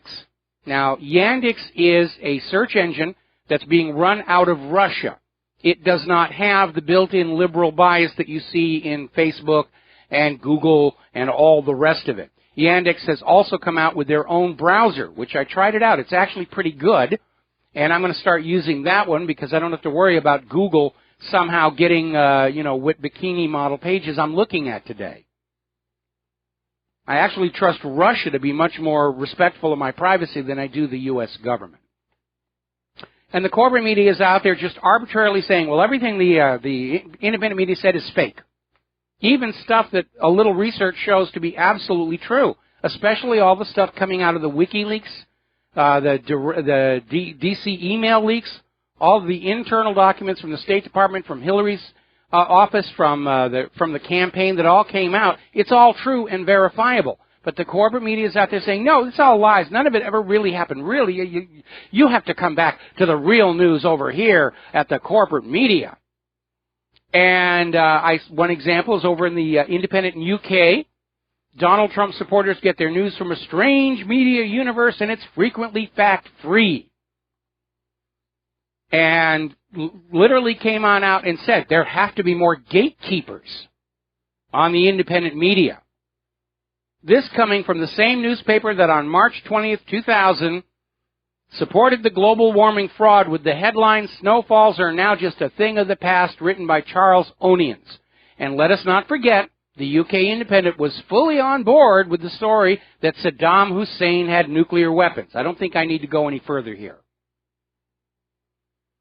Meanwhile, CNN's actual viewership numbers continue to decline. There's actually a trending Twitter tag, if Twitter hasn't shut it down already, blackout CNN. Speaking of CNN, Don Lemon, in the middle of his show, showed footage of the Reagan assassination attempt for 20 seconds without a word of explanation. Is he trying to plant an idea out there someplace? Over at the State Department, John Kirby decided that he was going to declare Russia Today not real media as well. And basically, Kirby was out there accusing Russia of bombing hospitals while saying he's not accusing Russia of bombing hospitals. Russia Today said, can you tell us what hospitals are involved? Kirby said, well, no, I haven't seen the bombed hospitals. I can't name the hospitals. I don't know the sources we got this from. And then he says, Russia Today is not a credible news organization. Then another reporter from another media outlet tries to tell Kirby it's a legitimate question. And he loses it, loses his temper, shouts insults at everybody. It's just absolutely insane. Glenn Beck is out there saying, we're racist if we accept Steve Bannon in the White House. That's become the catch-all phrase. If they don't like you, if the liberals don't like you, you're being a racist. The reason they don't like Bannon in the White House is because he is from the independent media. He signals that the Trump White House is going to be very sympathetic to the independent media. We're going to have a long battle between now and inauguration, because the war is on. The corporate media has decided to declare war on the independent media because they're just really tired of all of their lies and propaganda being exposed. David P. Goldman over at Breitbart is saying the rage of the defeated and humiliated elites is now focused on Bannon. We're going to take a second here to do a shout-out to our on-air affiliates who are just now rejoining our network. And Goldman is saying all of these attacks on former Breitbart executive Stephen K. Bannon are the expression of the rage from all these corporate media entities who cast their lot with Hillary Clinton on the promise that she would shut the independent media down, and now they're not going to get it. So they're out there screaming and crying. Now, I have a message to the corporate media. I hear your rage and upset. I understand only 6% of Americans still trust you. And we here in the independent media now command the majority of the American audience. So, and despite some faux repentant editorials, you do what you do best, launching a campaign against the independent media, labeling us all as fake news, relying on insults, smears, rumor, and innuendo. And I find this amusing, since it was you, the corporate media, that told us Saddam had nuclear weapons, that Assad was using sarin gas against his own Alawite supporters in front of the UN chemical weapons inspectors, literally on the day those inspectors arrived, and the UN concluded it was actually the U.S.-backed rebels who did this. And you never reported that. You, the corporate media, told us there'd be no more snowfalls after 2000, that Hillary was winning by 12 points, that a little radiation is actually good for you. And this isn't a recent trend. Torpedoes in the Gulf of Tonkin, Spanish mine in Havana Harbor, Lusitania not carrying weapons, Pearl Harbor a complete surprise. All of these headlines in the corporate media have been discredited by time. Now, we all look back at Nazi Germany and recognize how their corporate media propped up and supported the Nazis and lied to the German people to convince them the government was good and that you should go along with the government policy. Didn't work out very well for Germany. We look back and realize how the corporate media in Stalin's Soviet Union did exactly the same thing, plus the rigged elections that Stalin used to brag about. And it didn't work out well for the Soviet Union. They're not around any longer either. Now, you in the corporate media may moan and complain and cry at the rise of the independent media, but you should actually be very proud. You in the corporate media created us with your lies to the American people. We would not exist were it not for decades of propaganda being shoveled at us in support of corporations and the war agenda. You made us. We are your children, as unloved by you as we may be. And as is true generation after generation after generation, eventually, all children outstrip the parent. There we are. Now then, it's now being acknowledged in a wide variety of corporate media outlets that, yes, the independent media outstripped the corporate media during a presidential election. They're going on out and actually looking at who was getting the hits. Where were people going to get their information? And the independent media was well ahead. And they're just crying. And they're paying the price for their betrayal of the American people. Univision has had at least 200 layoffs. The Daily News is reporting a steep decline in circulation. Huffington Post's owner, America Online, has laid off 5% of the staff. 500 workers are losing their job over there. And I don't have a bit of sympathy for you. You did it to yourselves. All right, let's take a couple of phone calls. Wes in Idaho, aloha. Welcome to the show. What's on your mind? Hello. For economic miracles, should not Trump adopt Hitler's policies? Well, I think instead of describing them as Hitler's policies, we should go back and say that Donald Trump should go back to the system of economics our nation started with, because it worked really well for the nation and the people. It's not very good for those money junkies over in the private central banks, but that may be too dramatic a move for Donald Trump to make.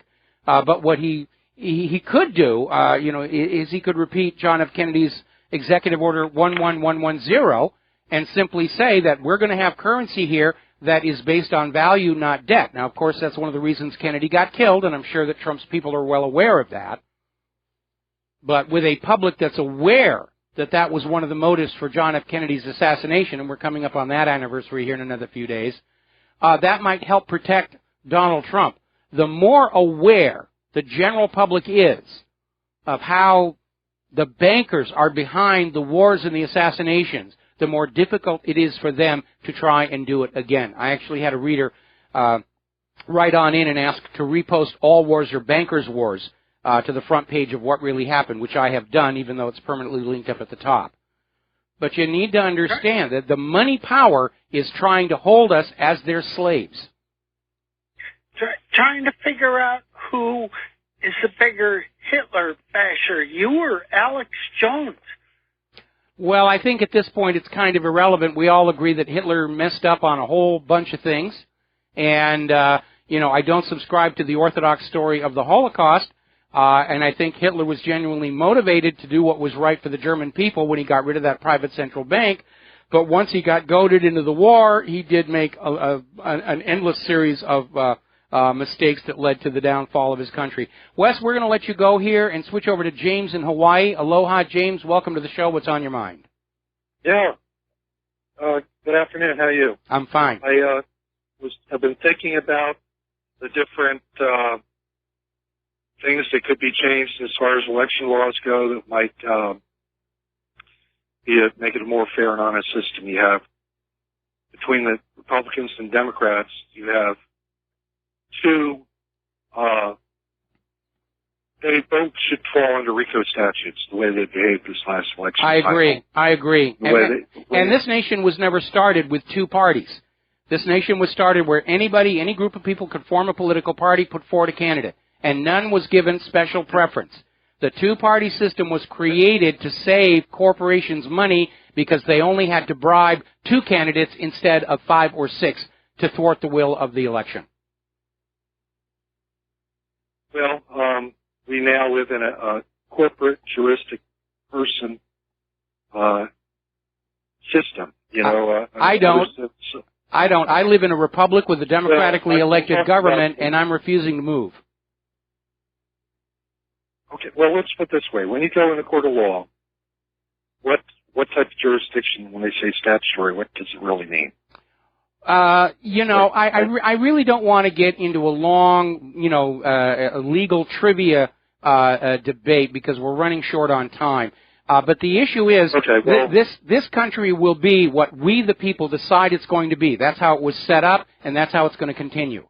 And there's a lot of bad law out there. There's a lot of corruption out there. We're just going to have to take it head on.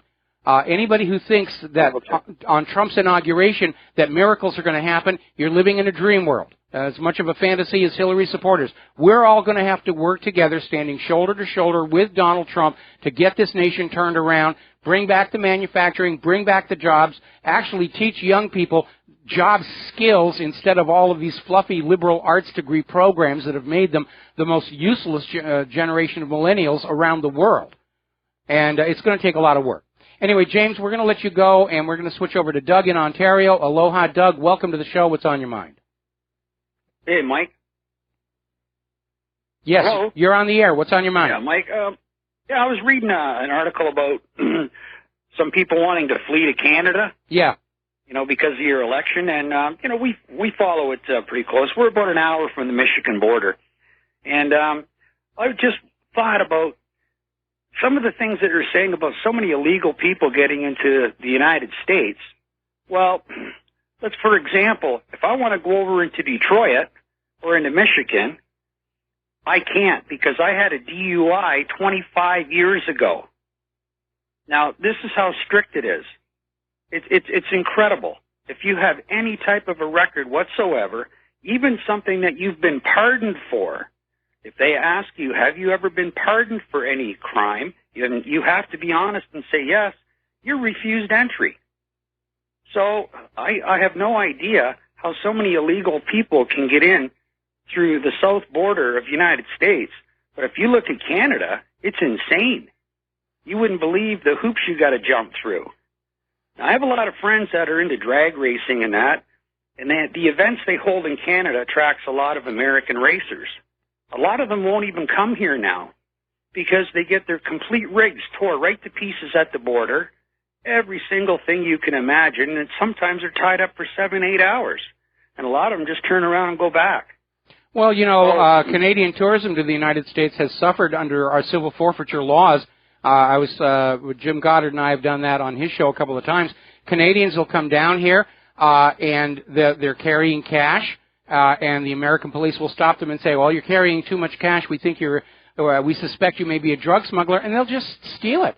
And it's been millions and millions that's true, because there's a lot of, I'm a car guy, and there's a lot of guys that'll shop for rust-free cars in the South. Yes. And the only way you're going to get a deal is if you have cash on you. And no matter how honest you are, it doesn't matter. They'll take it, just like you said, Yeah, it is a big problem. There's a lot of snowbirds with very expensive RVs, and they just get torn to pieces. Yeah, it's pretty ugly. It's like we want to have good relations, but that's just ruining it for everybody. It is. And there's so our tourism between TSA, civil forfeiture, and the rest of it. Our tourism is terrible. I remember when Claire and I first moved here to Hawaii many, many years ago now, we'd go down to Waikiki, and it would be just jammed with people. And today we go down there, and it's not quite a ghost town. There's still a lot of Asians walking around there, but it really isn't what it used to be. Now, our local tourism authority likes to brag about how we've got an 85% hotel occupancy rate. What they never talk about is all the hotels and resorts that are now boarded up from all of this TSA and civil forfeiture nonsense. Well, for a lot of us people, we can't afford to go to the U.S. Because there's a 25-cent difference in the dollar. True. And that really adds up. Yeah, it really does. Anyway, Doug. Yeah, Doug, I'm going to let you go here.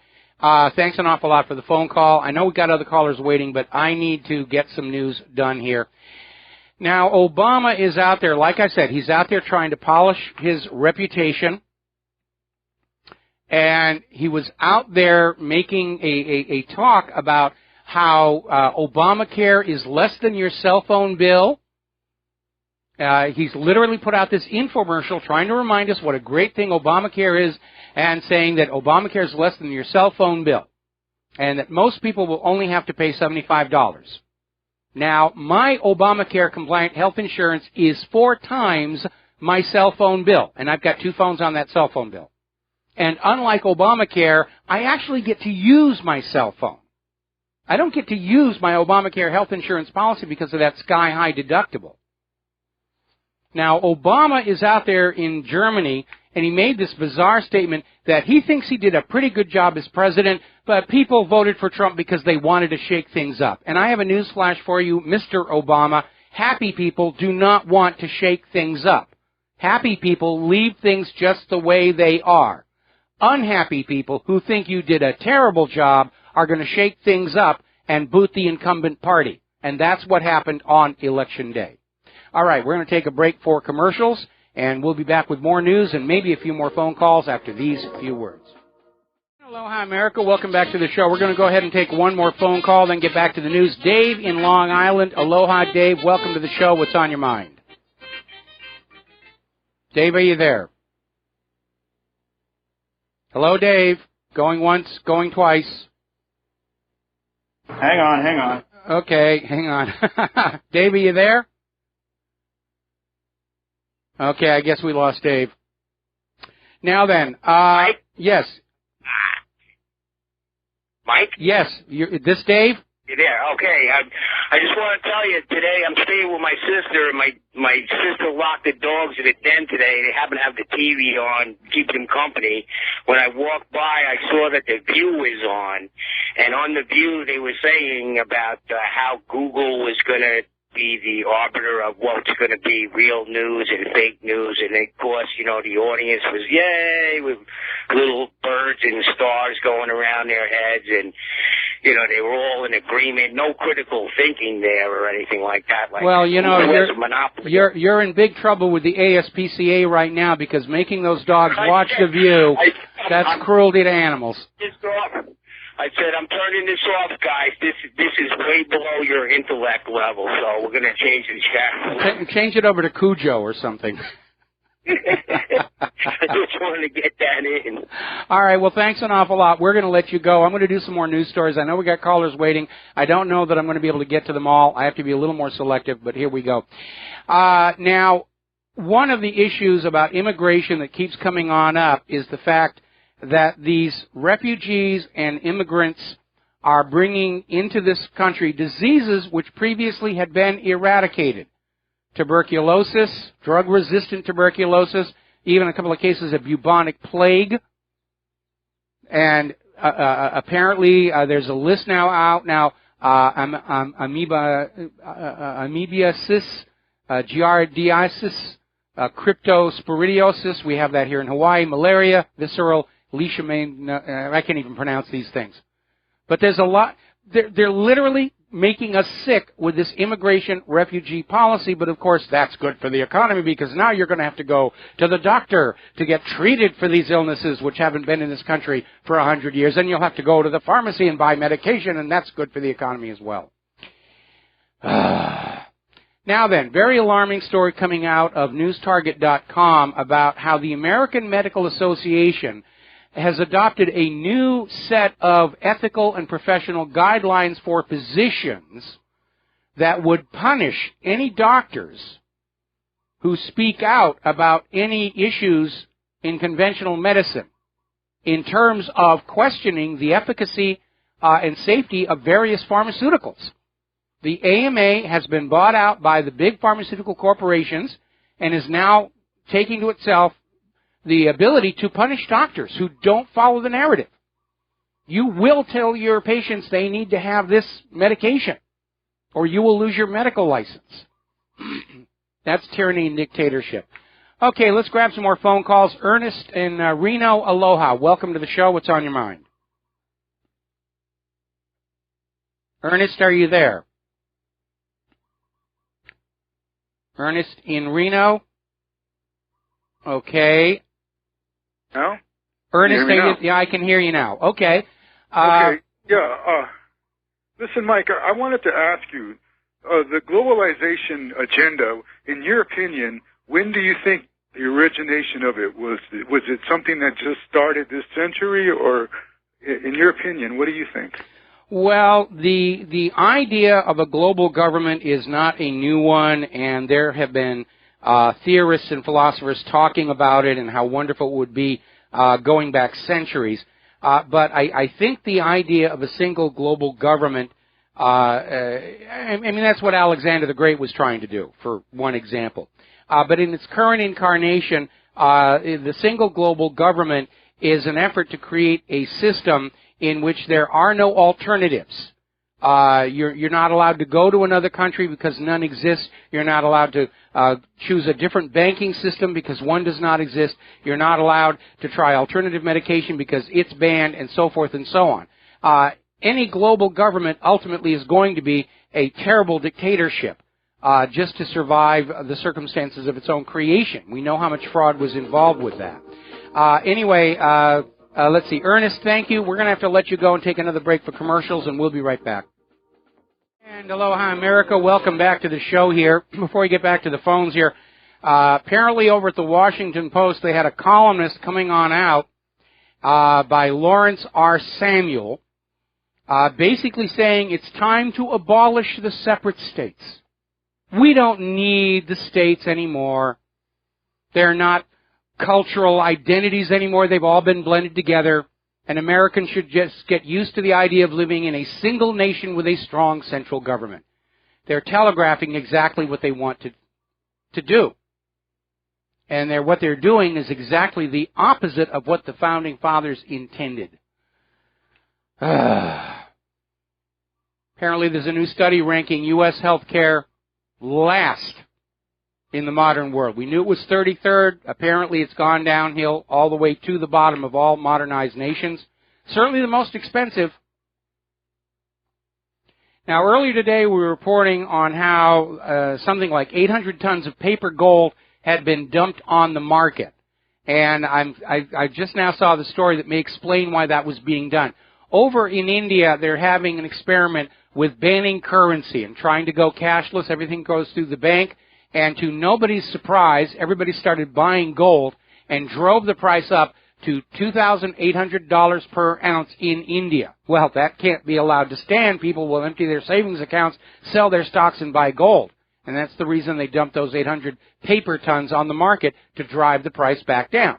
Because what they do is they'll take the real physical price and they'll blend it with the paper contracts to come up with the official price of gold. And they can create those paper contracts out of thin air as long as they want to keep that price down. All righty, let's grab a couple more phone calls here. Did we ever connect with Ernest in Reno? He dropped. He dropped. Okay, how about Gaither in Oklahoma? Aloha, welcome to the show. What's on your mind? Hello? Hello, you're on the air. Mike? Hi, Mike. I appreciate your optimism, but we know that you know deep inside, just like I do, that we are as Americans, we're going to have to pay back what we've done. We have destroyed the Middle East. We just because we have Trump doesn't mean that it's all going to be forgiven. We are going to have to pay this back. I don't know how or whatever we're going to do, but you know what I'm saying, deep inside. Well, I think what we're going to see under President Trump, we're already seeing it in terms of his negotiations with world leaders, is he's calling a halt to this war agenda whereby the U.S. wanted to conquer all the resource-rich areas of the world and shackle them to the U.S. dollar. And obviously, the end of that agenda means that there are going to be some economic repercussions here in the United States. Their hard times are ahead. It almost doesn't matter who actually won the election. There's no real way out of this mess. But I think the difference between Hillary Clinton as president and Donald Trump as president is Donald Trump is going to be thinking what's best for the nation and the people, whereas Hillary Clinton was going to continue this policy of protect the banks at all costs. And I think we've had enough of that. What are we going to tell the grandchildren of the people that we've destroyed and their houses? Do you think they're actually going to say, oh, well, since they voted in Trump, that's fine. No, everything's great now. Those are places of the world that no American tourist should think about visiting for at least 10 to 20 years. Yeah, exactly. Again, look at Vietnam. There's a healthy tourist traffic from the U.S. to Vietnam now. It actually is a very beautiful country. I know, but I lived in California, and the Vietnamese, even though we brought them here and give them all the 7-Elevens and the Circle K's, they still hate us. Well, yeah, I can certainly imagine. I can certainly imagine why that happens. We have a lot of people from. Okay, we have a lot of people from the various war zones living here in Hawaii, and they're integrating, they're trying to be polite, but they're not ready to forgive and forget, nor should they. But what we need to remind them is what they dealt with were the actions of leaders who were operating contrary to the will of the American people.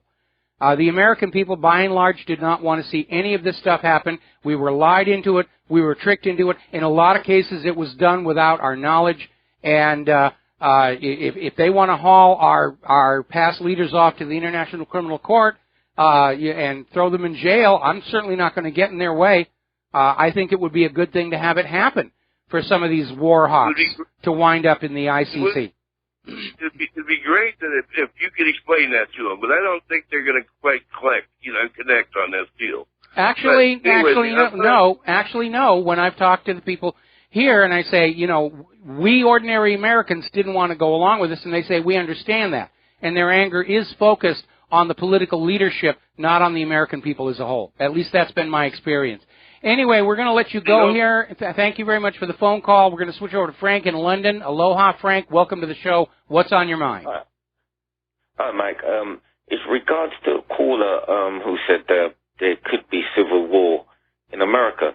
I disagree to a point that I was looking at CNN, I think, and I'm seeing these wimps, these quivering, weak hearts, crying and moaning and all sorts of silliness.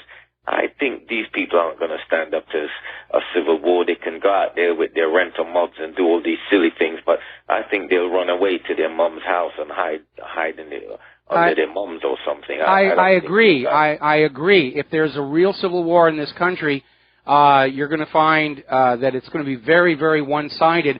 I seriously doubt the rank-and-file military will side with the government that stole the presidency. But again, the reason I'm opposed to any of this stuff happening, it's always the wrong people who get killed and crippled in these conflicts. The ones who start it, the ones who trigger the events, they always escape off scot-free. I mean, now we're seeing more and more evidence that Hitler did in fact survive World War II, and he went to South America, and he used one of his doubles to stage the suicide there at the bunker. They always have getaway plans here. And ordinary people living in these war zones, they have to deal with all of it. And that's why I don't want to see it happen, but it's not up to me anymore.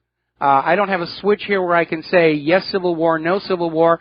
I've run out of reasons to tell people to stay calm and be patient, and we're going to see the central government collapse like the Soviet Union. I get a lot of angry emails, saying we're sick and tired of hearing you say be patient. Our patience is out. The anger is there. The anger is definitely out there. Well, definitely. And just one more thing before I go. I think the mainstream media will not be able to stop the truth. It's an avalanche now. It's too late. It doesn't matter what they say, fake news, whatever they want to say. They can say what they like.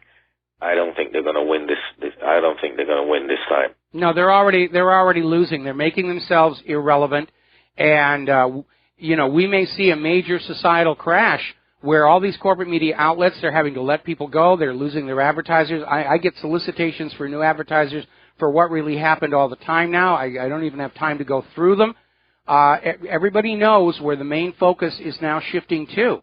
And the beautiful thing about the Internet and the independent media is it is a very pure expression of democracy in action. There's no central command authority. There's no one big corporation that owns it all. Obviously, Facebook and Google own large portions of it. But as a peer-to-peer system, they can't really shut it down.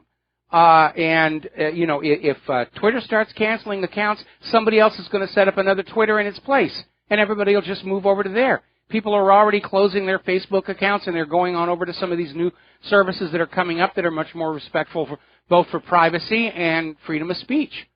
And all the corporate media can do now is choose how fast they make themselves irrelevant. Okay, Mike, thanks. I'd like to know some of these, familiar with some of these new servers, because I want to stop using Google and all these others. Well, like I said, Russia's Yandex search engine is very good. GoGopher.com is a search engine that specifically focuses on the independent media. Yandex also has their own browser, so you can browse safely without Google knowing everything that you're doing. And you're going to see there's a market need there. There's a vacuum there for social media and browsers that people know that they can trust to not spy on them and to decide for them what they're allowed to look at. Okay, Mike, thanks. All right, thanks an awful lot. We're going to let you go. Now then,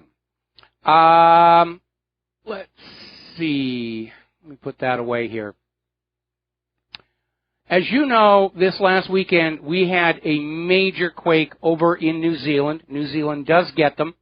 That's why that scenery is so beautiful that you saw in the Lord of the Rings movies.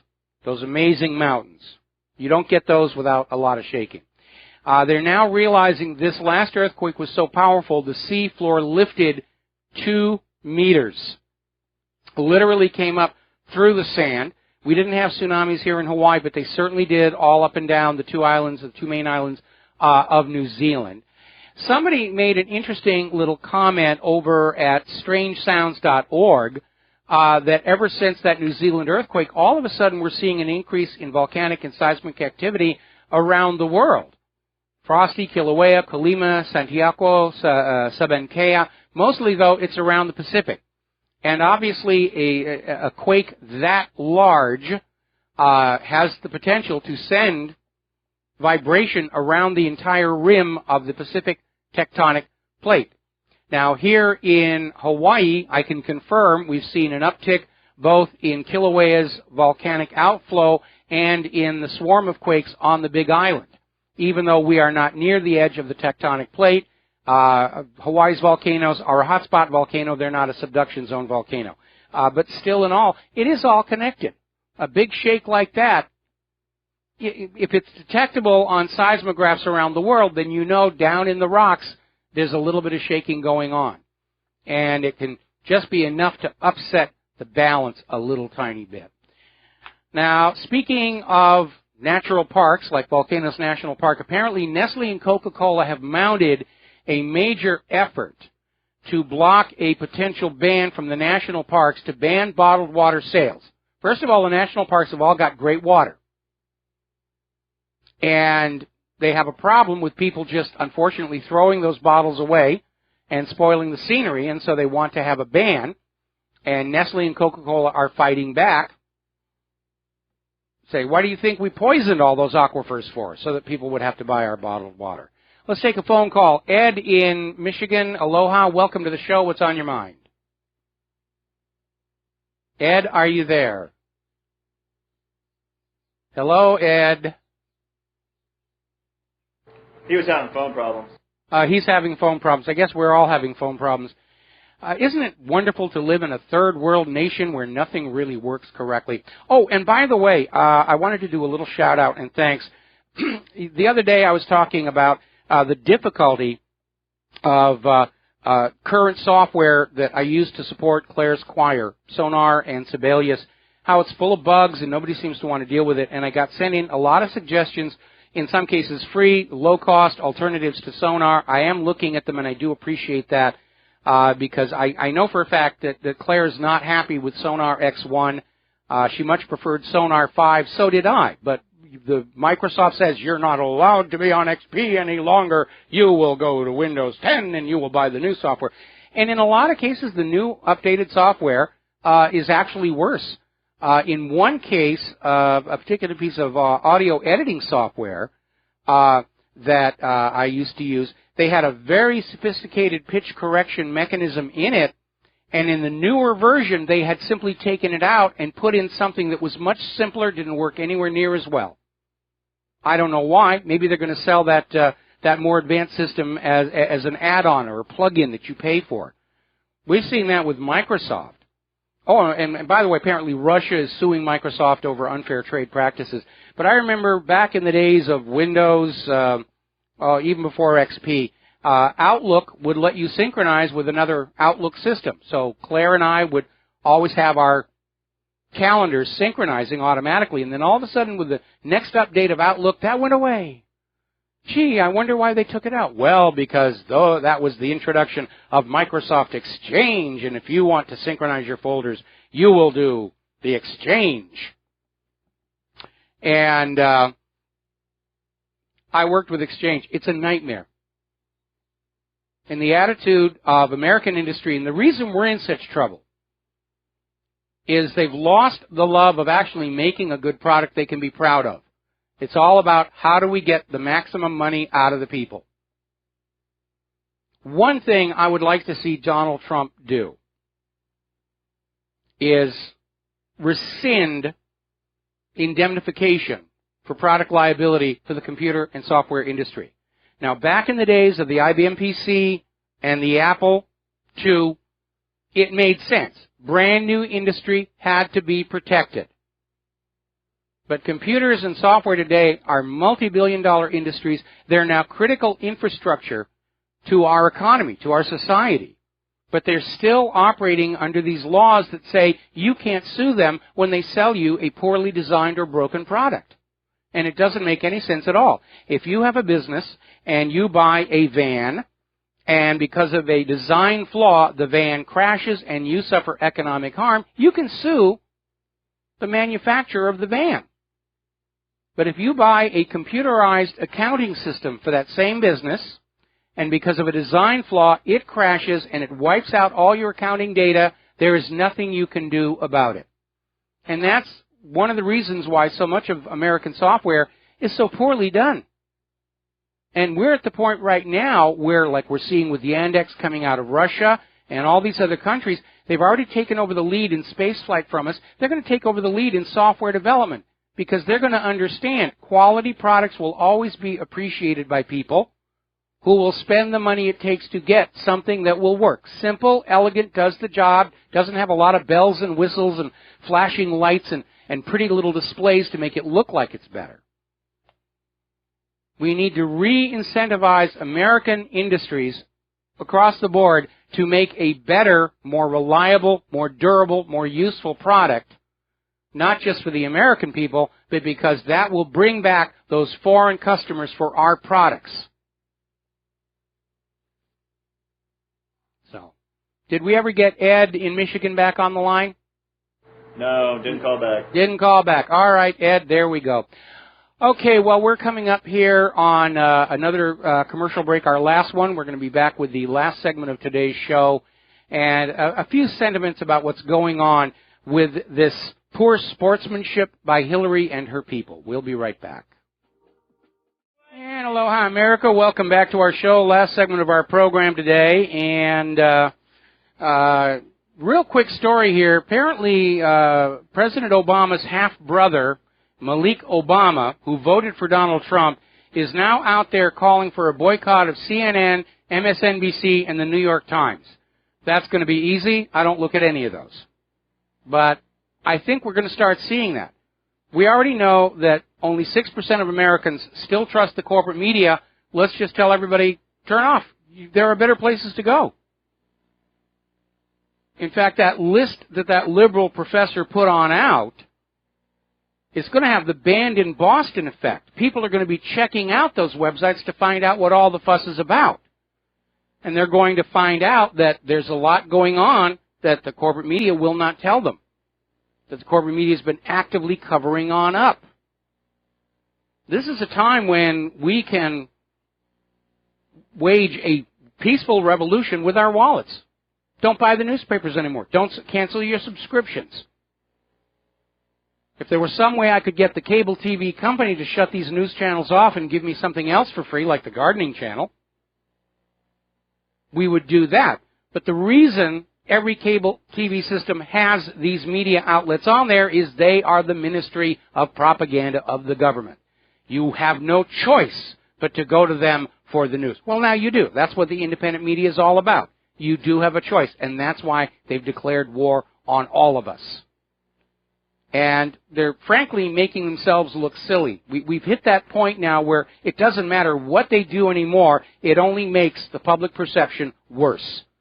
To sit up there after lying about Saddam's nuclear weapons and everything else, for the corporate media to say that the independent media is all fake and we're all real, it's arrogant in the very least. And people, I think, are going to see through it, unless they're in the audience of The View, which I'm sure is carefully screened for a complete absence of cerebral matter before they're allowed to sit in that studio. But like I said, that guy's going to have the ASPCA on his case because forcing those dogs to watch The View, that definitely is cruelty to animals in my opinion. So we're almost here at the end of the show, and I am sure that you, like I, were kind of thinking once the election was over and Trump had won that we could take a bit of a deep breath, a well-deserved break. Unfortunately, that is not to be. George Soros and Hillary Clinton and all of these useful idiots out there with the signs, there's clearly a plan to try and hijack this election and steal the White House back from Donald Trump, and we're going to have to just stay on top of it. So, again, remember, you are all part of the independent media. Take what you learn here at the radio show, take what you find on the websites, mine, everyone that's on that list from that liberal professor. Take what you find, share it with your friends. Send the list around. Tell everybody, take a look for some of this stuff. Because working together, we can and we have shouted down all the paid prostitutes and correspondents of the corporate media. We'll be back tomorrow. Aloha, America.